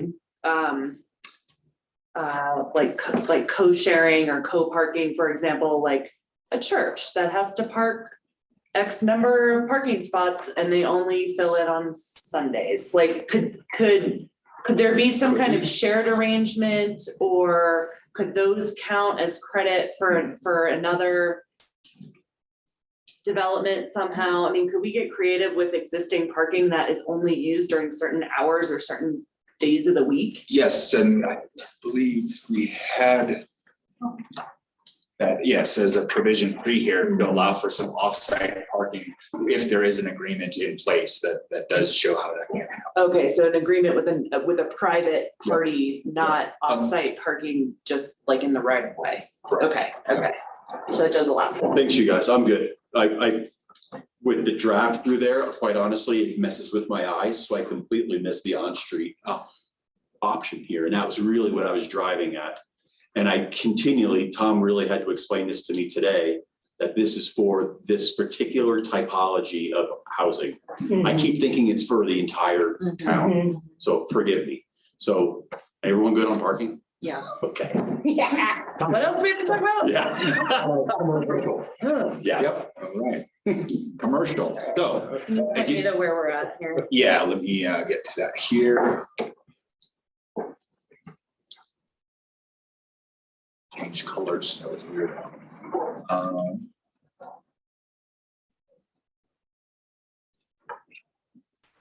sorry, I'm just jumping around here. Next section. Nope, sorry. You're okay. Here it is, right here. It's in this table, so it's in this section Okay. right up above as well. Landscape or mix of uses, here it is. So this is this B2, which would be on page 4. Would allow a reduction in the required mix of uses in the mixed use zone district to 10% for a 100% affordable development, or 15% for a 50% affordable development under these standards. And again, the planning commission felt pretty strongly that should not just be written into code as a reduction. And again, it is because of the value that they place specifically on commercial in the mixed use zone district, which extends from pretty much here. I mean, it's the peak school building is mixed use all the way up to West Main. It also includes the water tower lot over behind 10 Mile and all that over there. So there are a number of these locations that are mixed use that have a commercial zone, a commercial requirement, and the planning commission did not feel that should be written into code. Don, can you remind me, 10% of total square footage 10% of, yes, floor area. of the entire building? All floors? No, it's floor area. It wouldn't include garage. It I excludes understand, but if it's 4-story. yes. Sorry, your water tower Water tower place, the being on, like, by the fire station there, Right. like the vacant lot. I mean, in That- my mind, like, that seems ridiculous to put commercial there. that is a zone, Period. mixed use zone district. And I again, know, but that just, I mean, here, that, so I had a question, I guess, around planning commission felt like asking for a conditional use was sufficient enough. Can you explain that process and how often are use is approved? sure. Because I think that drives whether or not it needs to be codified or not. Are people using it? Are they getting are they granted that often? Or do we need to change that because it's not being? I would say yes and yes, and I Okay. can think of a couple different scenarios that, very recently, actually, there was a project at 80 West Main, which was it's a 40,000 square foot building. They've got 10,000 square, no, it's more than 40,000 square foot because it's 36 overall units, 10,000 square feet of commercial. Because of the HOA that they're in the Mount Royal Mountain Ranch development there, they requested that they could reduce the amount of commercial square floor area to have some consistency with the development itself, and that was reduced to 15%, and that was granted. And that was considered along with and concurrent with the site plan itself. So there's an example of a recent one that was approved. Prior to that, the Library Lofts actually had a conditional use for 100% residential building based on the development that was proposed at that point in time and did not have any commercial requirement. That has since lapsed because the developer did not actually do anything, but that was considered and approved at that point in time. If I can add to that, I was on planning commission when Larry Feldman came forward Water for tower. what's the area called Coyote? Is it? He called it, no, that was Fox Meadows. I Yes, think. you're right, sorry. Fox. There's no foxes or meadows, but whatever. Yeah. So the fire department, in between the fire department and the parking lot for 10 Mile, right? So there's that empty lot that Kelly Foot just bought from Larry Feldman. So those units, the condos or townhomes that are next to the fire department offset the requirement for 20% commercial in that mixed use zone to be put on the Fox Meadow area was my understanding of it. And while we were on planning commission, this was a huge point of contention. You know, Larry wanted to do 100% residential. We said, you have an extra requirement of these townhomes because they offset their requirement to your property because it's all one property, right? And it's closer to the core, to be, so where you're saying the water tower, that is 100% residential, right? And they got approved to be 100% residential there. But when you get closer to the core, that's an issue, and so with that, I was on the planning commission side for that project as well, in that we should maintain, because one of the things Andy has said is that with all of this extra workforce housing, we need services to go along with. And if we don't provide some commercial aspect, then we're just dumping more people and we have less option for services, so that's a thing, and that's important when we get to Main Street, and so me personally, I believe there should remain some requirement there. I don't know what the percentage should be, and if we're going to come up with that, then so be it. Right now, it's 20%. For mixed use. For mixed use. So now we have a particular project that is going to be all LIHTC, which does not support any commercial. Right? It's got to be. Am I wrong there? It's you can't. And is it okay that I ask? Yeah. Okay. Yes. For each of the commercial spaces, we lose probably $400,000 in LIHTC equity. And based on the commercial vacancies in Frisco, which exceed 10,000 square feet, and in Summit, which exceeds 127,000 square feet of vacancy, means effectively I couldn't find a market rate investor to invest in it. And the lenders we've spoken to underwrite it at 50% vacancy, even though we're under market. But I'm going to suggest that's making the case, meaning we have a system that this is the law, but the law builds in the opportunity to come back and make that case. Fair. And so That's where I'm. Right. And I'm not saying that, this is exactly what we have to do, but just to be clear, I think it's important. And I got to say, that, 10,000 square foot vacancy of commercial space in this town is 100% about greed of the landlords. Because if you go see how much these units are going for, that, no business can afford to go in there unless you're a dentist or something, so that's where I think there's actually a huge opportunity, especially in, this particular project, where if we we still require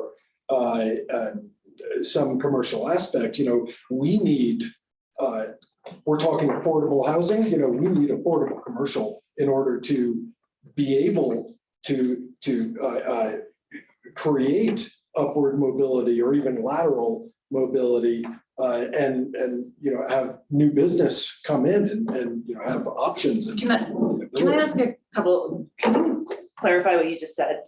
I'm not sure I understand your comment about, the law is built. Right, well, if we. Say that again. If we stick with the rules as they're currently written, as I understand it. The conditional use. The conditional use will be an opportunity for this project, that project, or the next project. Right. To come in and say, the only way for me to make the economics work is to get rid of the commercial. Yeah. Make your case, we make a decision. Okay, so from a process perspective, sorry, I gotta know how it works. Yep. Is it the planning commission that makes those conditional Correct, use yes. approvals? And if they don't make one, we can call it up and they can appeal to, they can appeal to us, right? Or call that. Yep, or. Either, so we call it up because we don't like the decision, or The they can developer. appeal it to us. Thank you. That's what I wanted to know. Okay. I didn't know they could appeal. Okay. Well, yeah, we That's can, why you're. I don't think it's ever That's why you're not happened. That's allowed- why I'm asking the question. we can overturn anything. You're that the getting it. planning commission Yeah, can we've never, do. in my time, I know, but in my time, we've never called anything Pressures up. from that, and I remember it well. Anyway.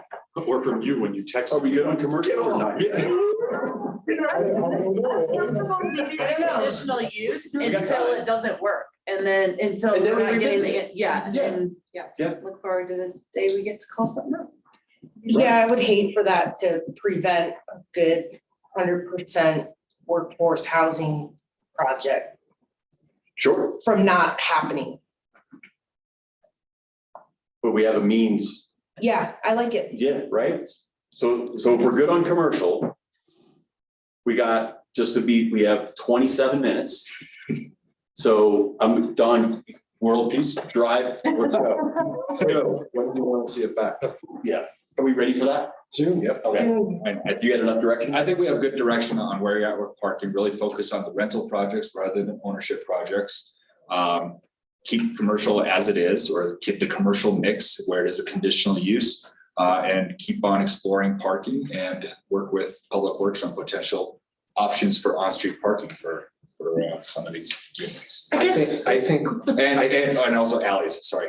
I think we come up with the requirements. We'll figure out how to make it work. Yeah, I like that.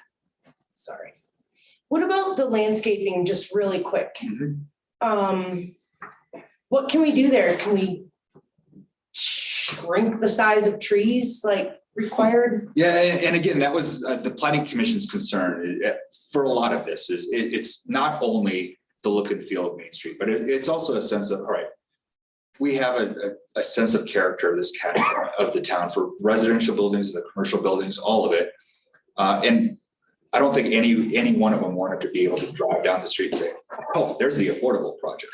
So I think that was part of their consideration. They didn't want the landscaping to be stripped down to a point where that's a bald building. That's got to be the workforce housing. Gotcha. Or that's the really bulky blank building. That's got to be the workforce housing. Vale has become that way. When you drive west, look on the left and that's where the money is, and look on the right and that's where the workforce housing is. I mean, pretty much. Yeah, and so those are some of the considerations that the planning commission had. Again, thinking about the overall character of the town.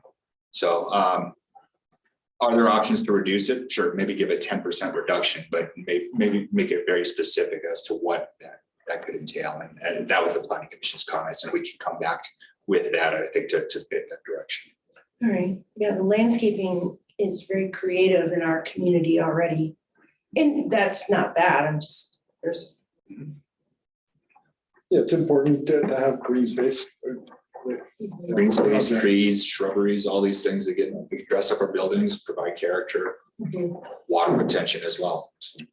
Is there like a requirement how big of a tree you have to plant? There's a minimum caliper diameter, there's a species mix requirement and some other things that Susan could probably quote, because that's. No, I know. I'm just wondering if there's anything we could do that would make that a little easier for 100% workforce.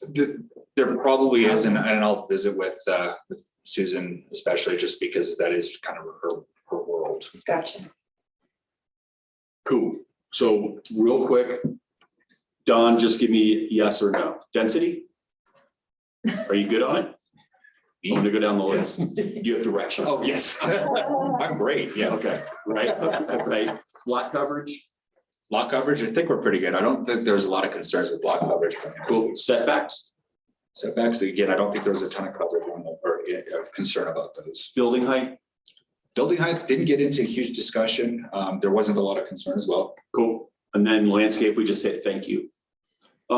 Mixed use? Keep it as it is. Yeah. Bulk plane? Allow reductions or additional encroachments potentially on the alleys and non-public street frontages, even though alley is a public street. And then parking, we got that one. So we're good. So to Tom's point, when do we want it back? When can you get it back? Yeah, that's probably.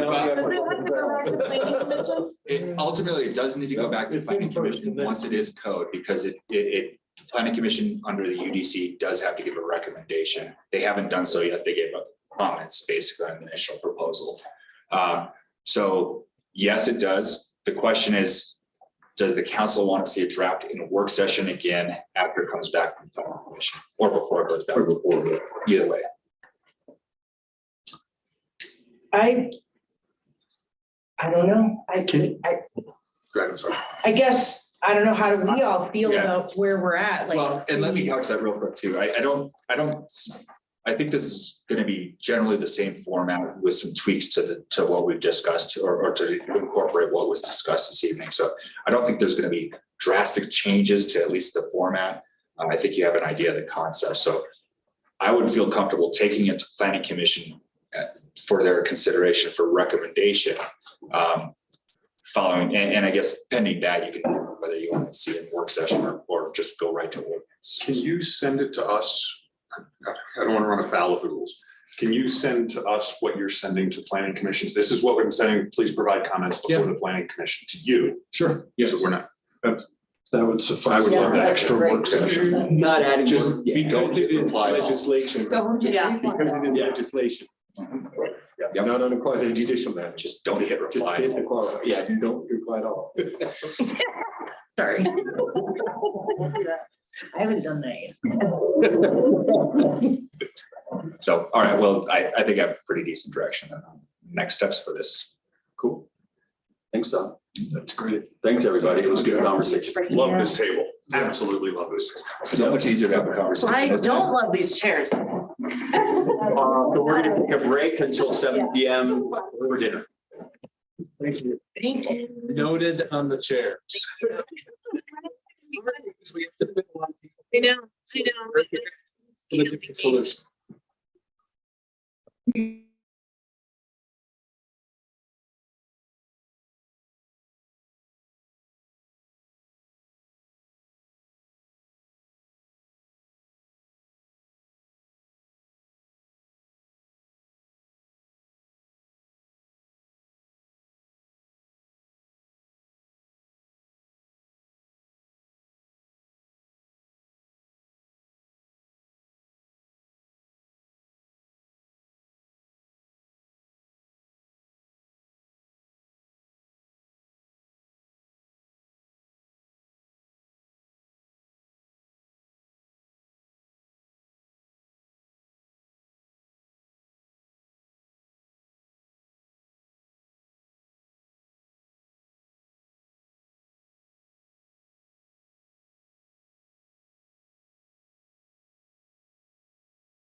Mr. Mayor Pro Tem, you are on mic and recording. Stacy? It's 7-ish this evening, and we're gonna call to order the regular meeting of the Frisco Town Council for February 28th. And with our first order of business will be public comments. Citizens making public comments during public comments or public hearings should state their names and their address for the record, be topic specific, and limit comments to no longer than 3 minutes. Floor is open to public comments. Being none in the room, any online? I will close comments. And with that, we'll move on to mayor and council comments.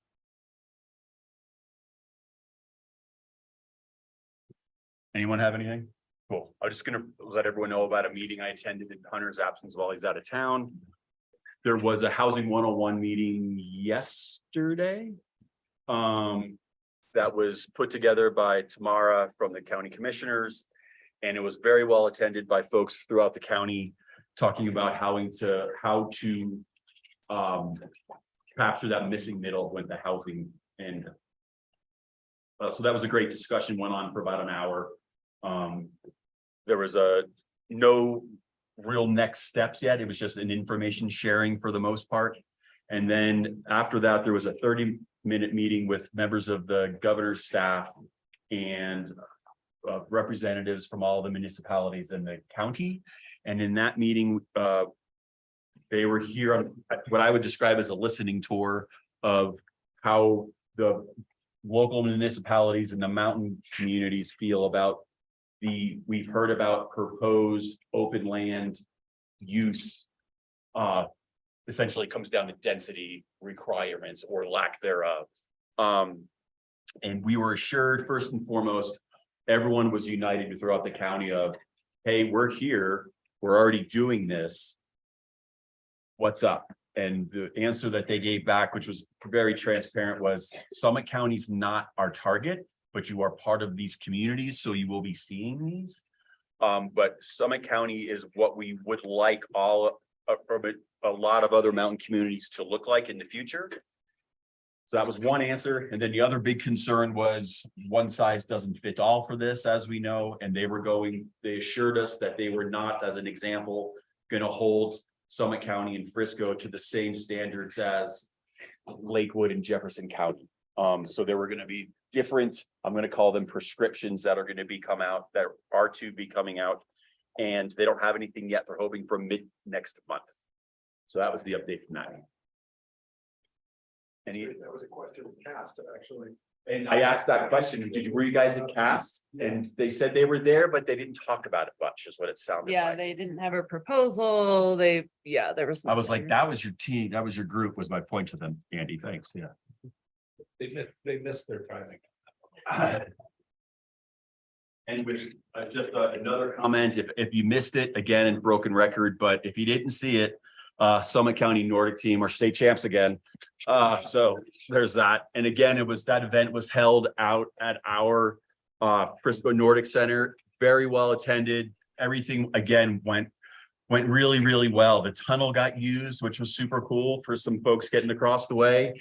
And my family had a great time out there. So thanks to staff for putting that all together and working with everybody. And I can't wait to see them. The next event's going to be our mountain bikes championships out there, we hope. So thanks again, everybody. Any other comments? Got it. And then we'll move on to then staff updates. Okay, one thing, we've gotten some new information, and before we could publish it for the council, but for some property acquisition and negotiating on that property acquisition or property deals that we have going on, to ask that the council consider an executive session at the end of the meeting, so that staff can provide some updates. And then, Diane, you want to cover some? Logan wants to cover some parking stuff.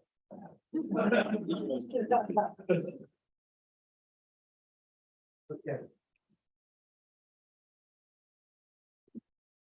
All right, so I guess the overview of the parking, did council, everyone get the kind of the notes on this, what we propose for this summer, rates and things like that? No, okay, all right. Sorry, I just stepped in here kind of last minute. So basically the paid parking program, pretty much doing exactly what we did last summer. With just a couple changes. Basically Memorial Day through Labor Day. So give me just 1 second here. So paid parking at the marina would start on May 26th and end on Monday, September 4th. Basically Memorial Day weekend through Labor Day weekend. The rates are going to stay the same as they were last year. Season pass is also the same prices as last year. The difference is that there's going to be we're proposing a holiday premium rate. This would be, the rates on this would be $20 for 3 hours and then $5 for each additional 30 minutes.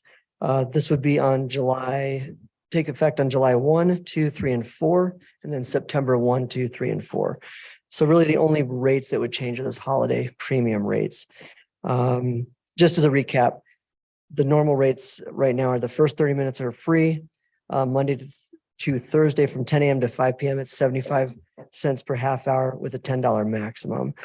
Friday through Sunday, it's basically a $15 maximum. So weekend $15 rate, weekdays $10 rate. So yeah, and just checking to see if council is pretty much okay with that program moving forward and the rates and everything. When Interstate was here a while back, we talked about this in the fall. And this is kind of what we spoke about and proposed. So just want to see if this is okay with everyone. Any changes to the season pass idea, or would that stay? So season pass would still be the $99 price on that. And then it would be unlimited pass sales. I don't know if I have the dates right here. It's basically about a 30-day window. So they'd be on sale for 30 days. And then, yeah, but it's same thing as the pass is last year, the $99 unlimited, about 30 days for the sales. The difference we spoke about is slip holders and anyone with a pass on the weekends would park in the farm stand lot B1. So, but yeah, and then we will work, again, we talked about employees, different carpooling or riding bikes, encouraging, just either walking to work, the Got Gas program, and then also trying to get them in our B2 lot if we can make room and move trailers and things around. So, but. Adjusted to $99 deal, like I'd hate for, slip holders to end up missing that because they something. Yeah, there was even last summer there were a few people that said, oh, we're out of the country, or somehow they missed it. And we ended up opening those pass sales up for, I think, a couple more weeks later on. So I think if there's an extenuating circumstance or something like that, we can help them out. But I mean, everyone, obviously was flustered with it. And then as soon as the passes were on sale, everyone bought the passes pretty quick. So I think we're all set for this year. So, yeah. So yeah, that's that. Great. Any questions? Thank you. Appreciate it.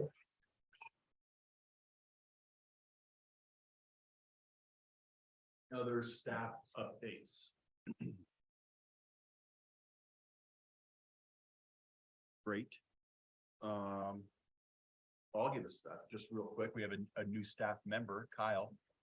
Welcome. Thank you. And with that, we can move on to the approval of the consent agenda. Mayor Pro Tem, I move that approval of the consent agenda. Second. We have a motion and a second for approval of the consent agenda. Please call the question. Held. Yes. Malenko? Yes. Incan. Yes. Mortensen, absent. Skripchik, Adrian. Yes. Aronson, Yes. Burley. Got it. And then our next order of business will be new business. Agenda item number 1 is First reading of ordinance 23-05, application approval and operation of extraterritorial water taps. And we're gonna hear from Jeff.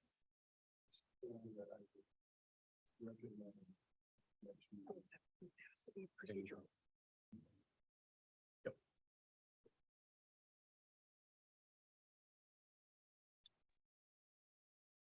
So if I'm hearing you right, Tom, a recommendation to table this to a future meeting from a.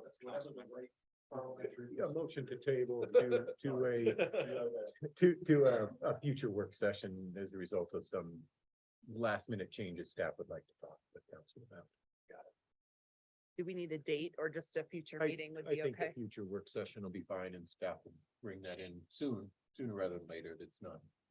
Ready at the next meeting if you like. We table this item and move it to a work session at a future date. Second. Great. We have a motion that's been made and it's been seconded. Call the question, please. Halenko. Yes. Incan. Yes. Mortensen, absent. Skrupcheck, Adrian. Yes. Aaronson. Yes. Burley. Yes. Held. Yes. Thank you. Just for the record, I don't think you called me else to say yes. Oh, I thought I did. Maybe I went too quickly. I might have apologize. misheard. Yep. Cool.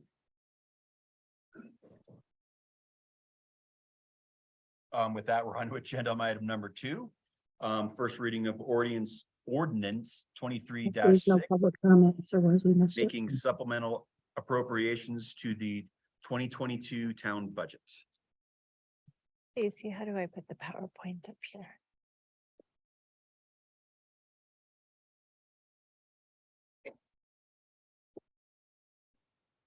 Hey, just a sec.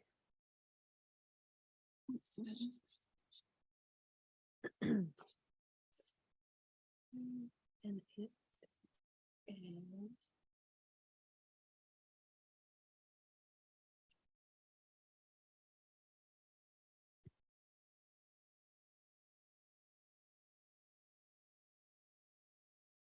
Okay. Good evening, Mayor Pro Tem and Council. So from time to time, there is a need to adopt some supplemental appropriations to the budget that was previously adopted. Tonight, we have before you some appropriations related to the 22 budget as well as to the 2023 budget, which are 2 ordinances in your packet, but have 1 memo, and I can present those together. So starting off in 2022, what we're proposing is adopting the appropriations that were discussed as potentially needed when we went over the 2023 budget. This is reimbursing the Marina Fund for some items related to the Marina Park, which we've reimbursed from the Capital Fund in order to make the marina whole for those 2 projects. And then regarding the 2023 budget, there's 2 parts to this. One is rollovers. So these are items previously discussed that would have been in the 2022 budget for projects not yet completed that are expected to be completed in 2023.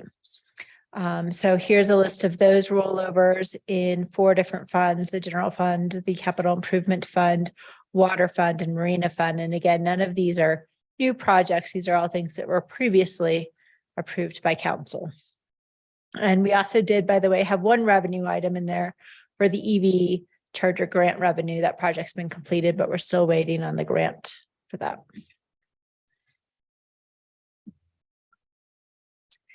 So for new appropriations in 2023, I just want to go over the state of the revenue for you and how 2022 has shaped up. So on here, you'll see in blue what we budgeted for revenue for 2022, and in orange, where the revenue actually came in. So you'll see in most instances that the actual revenue did exceed budget. The Marina Fund is one example where it didn't. We did previously discuss that with the 2023 budget, that was a rough season at the marina for boat rentals related to the weather out there. But overall, a good year for 2022. I should also point out, though, that real estate investment fees did lag budget by just a little bit. Towards the end of the year, we definitely saw a slowdown there, which was included in the 2023 budget. We budgeted very conservatively for those fees.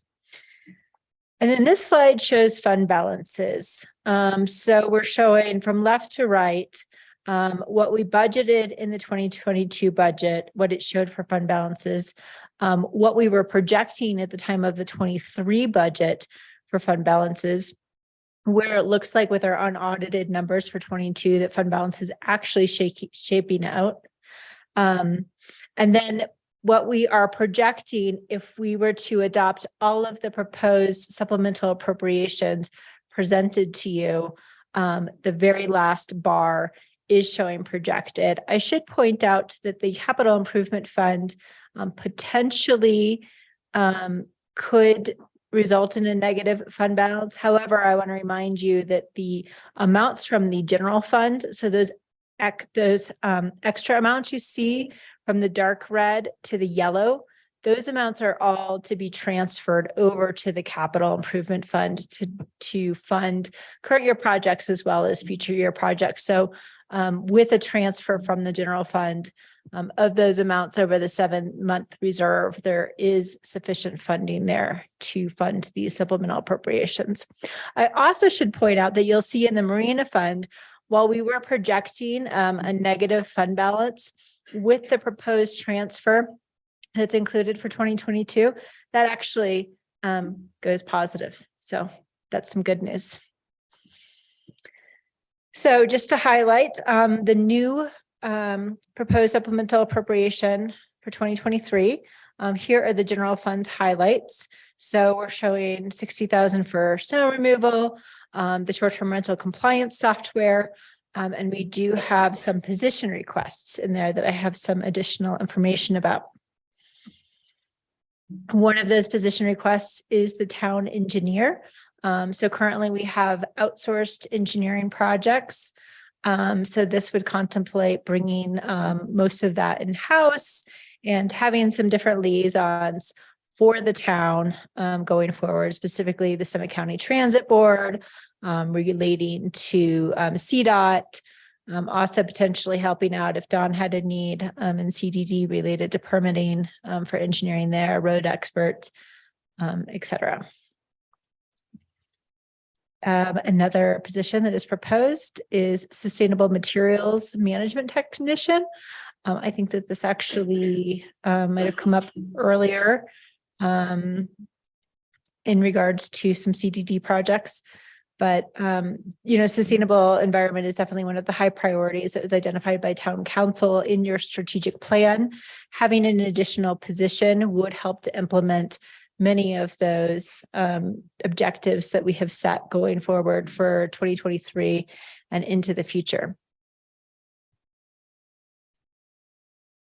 And then the last position that's proposed is a human resources technician. That would also help to deliver on town council strategic goals, specifically the staffing levels that have been identified, inequitable policies and language review, social equity planning, and the quality core services that we aim to deliver in that department. Worth noting on here, the current ratio of staff to employees is 2 HR staff per 100 employees. And it was identified by SHRM that smaller organizations have a 3.4 to 100. So we are falling behind there. Also worth noting that we have had some increases in staff recently, including seasonal staff that require quite a bit of onboarding. Personnel. Yes. Do those numbers include the benefit portion, or is that simply the salary that if they feel low? Well, they're not for an entire year. Oh, okay. Okay. But they do include benefits. Okay. That makes sense. Yep, but it would take us a while to hire for those positions. Understood. In the Capital Improvement Fund, so we do have some additional amounts that are proposed in order to meet the expectations that council described when the site work plan was described. The PRA recreation pathway to provide that final connection across Highway 9. And then we're actually proposing reducing the park improvements related to Old Town Hall. So that's why you see here that this is actually an overall reduction to the capital improvement fund. In housing, these are related to Granite Park. We previously did not include in the budget anything related to financing that project. Additionally, we have since received the guaranteed max price on that project, and it did come in a little bit higher than previously contemplated. Also to point out, we need to budget for the entire project, including CDOT's portion, even though that they will provide back to us a reimbursement. And we also will receive some grant funding on that project. So overall, though, that is adding to fund balance for the housing fund. It's all done. How much cash will we have in Granite? So we will have paid the maximum amounts basically that we set, contemplated a debt payment about $550,000 a year. So if you multiply that over the 20 years that we're looking to make those debt payments, that's about $11 million. Additionally, though, we expect over that same time period about $4 million in net rent. So if you take the rent minus vacancy rates, minus expenses, we also estimate at the end of that 20-year period that building would be worth about $5 million if you calculate the max price based upon the AMI levels we've set for that unit mix. So if you net all of those together, that's about, at the end of 20 years, we will have invested $2 million that we haven't received back. That's about $100,000 a year over those 20 years. And then every year that we own the building after that, we expect to receive about, with escalation there, about $240,000 in net operating income, and that building will also appreciate. So potentially you could be in the black around year 30, depending on prices. We expect that with AMI, because interest rates have risen, the AMIs may actually decrease for purchase prices. So I don't know if we intend to own the building that long, but that's what the general picture looks like. Somebody else's. So we're putting up X millions of dollars basically this year as we to build it We're expecting to borrow about 7.2 million. off of, that's what. I'm always searching for. How much are we putting out up front? And how much are we burdening the town budget with every year for 20 years? So we are expecting to, so any differences in what we have budgeted versus what we actually spend, we'll need to pay for those in cash. So 7.2 million is what we're hoping that it will cost approximately. So we will borrow the whole amount in theory. I think that there will be a small difference, but and we will, the pro forma that we looked at the January 24th meeting contemplated approximately a $400,000 net annual cost. If you average it over the entire 20 years, it's actually about $350,000. It will decrease each year as the rents increase. Does that help? That's exactly, yeah, thank you. I just think as we have these conversations, it's important to realize that there will be a line item in future budgets of 400,000 per year. Yep. For the decision we're making now to build this building. There will be, well, it is subject to annual appropriation. Yeah. I understand. Yes. So you are not, Far beyond this building. I wouldn't recommend it, but you are not necessarily obligating future councils. Okay. I get it. You're all becoming such stats.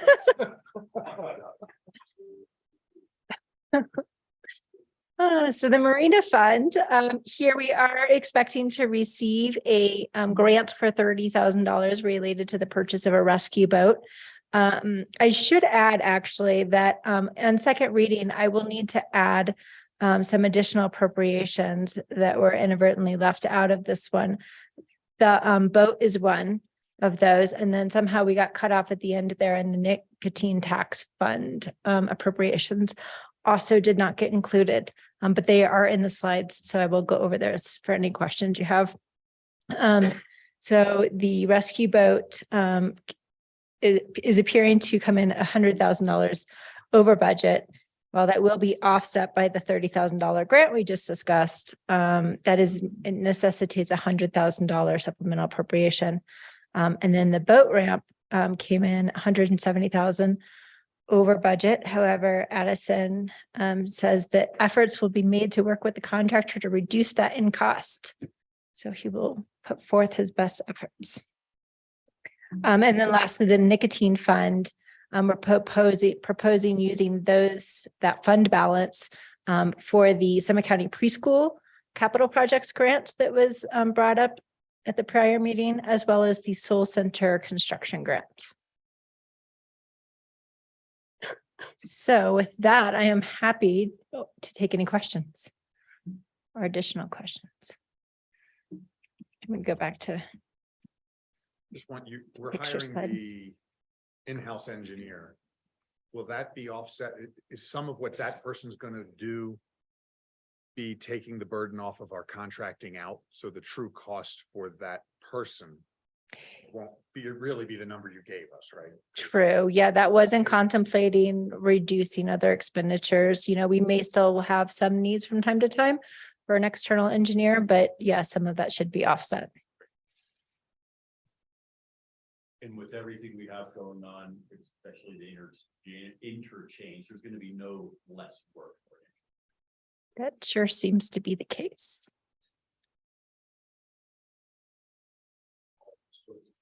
Right.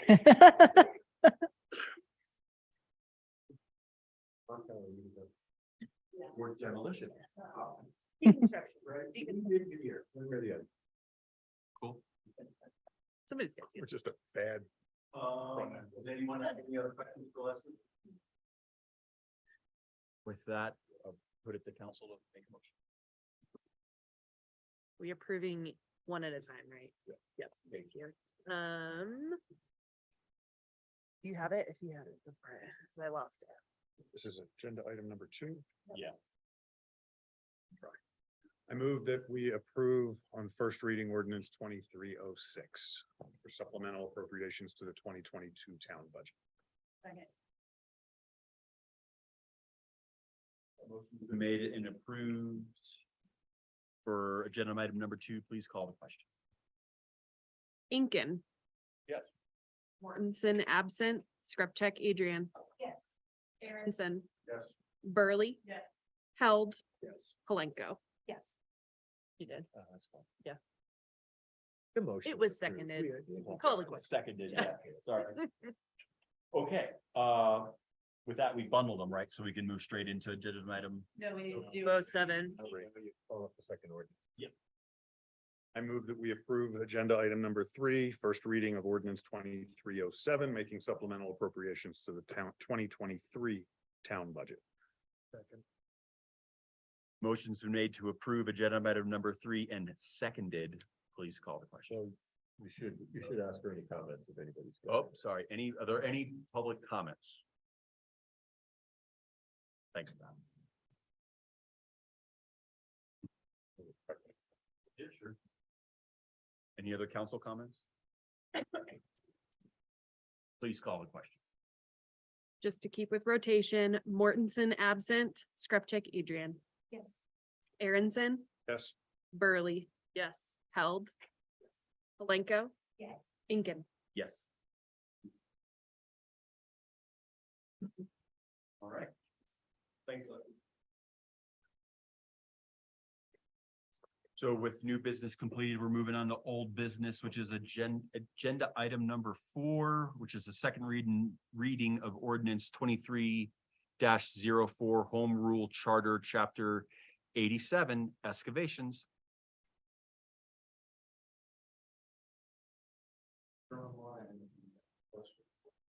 He said he was going to be and we're not seeing him.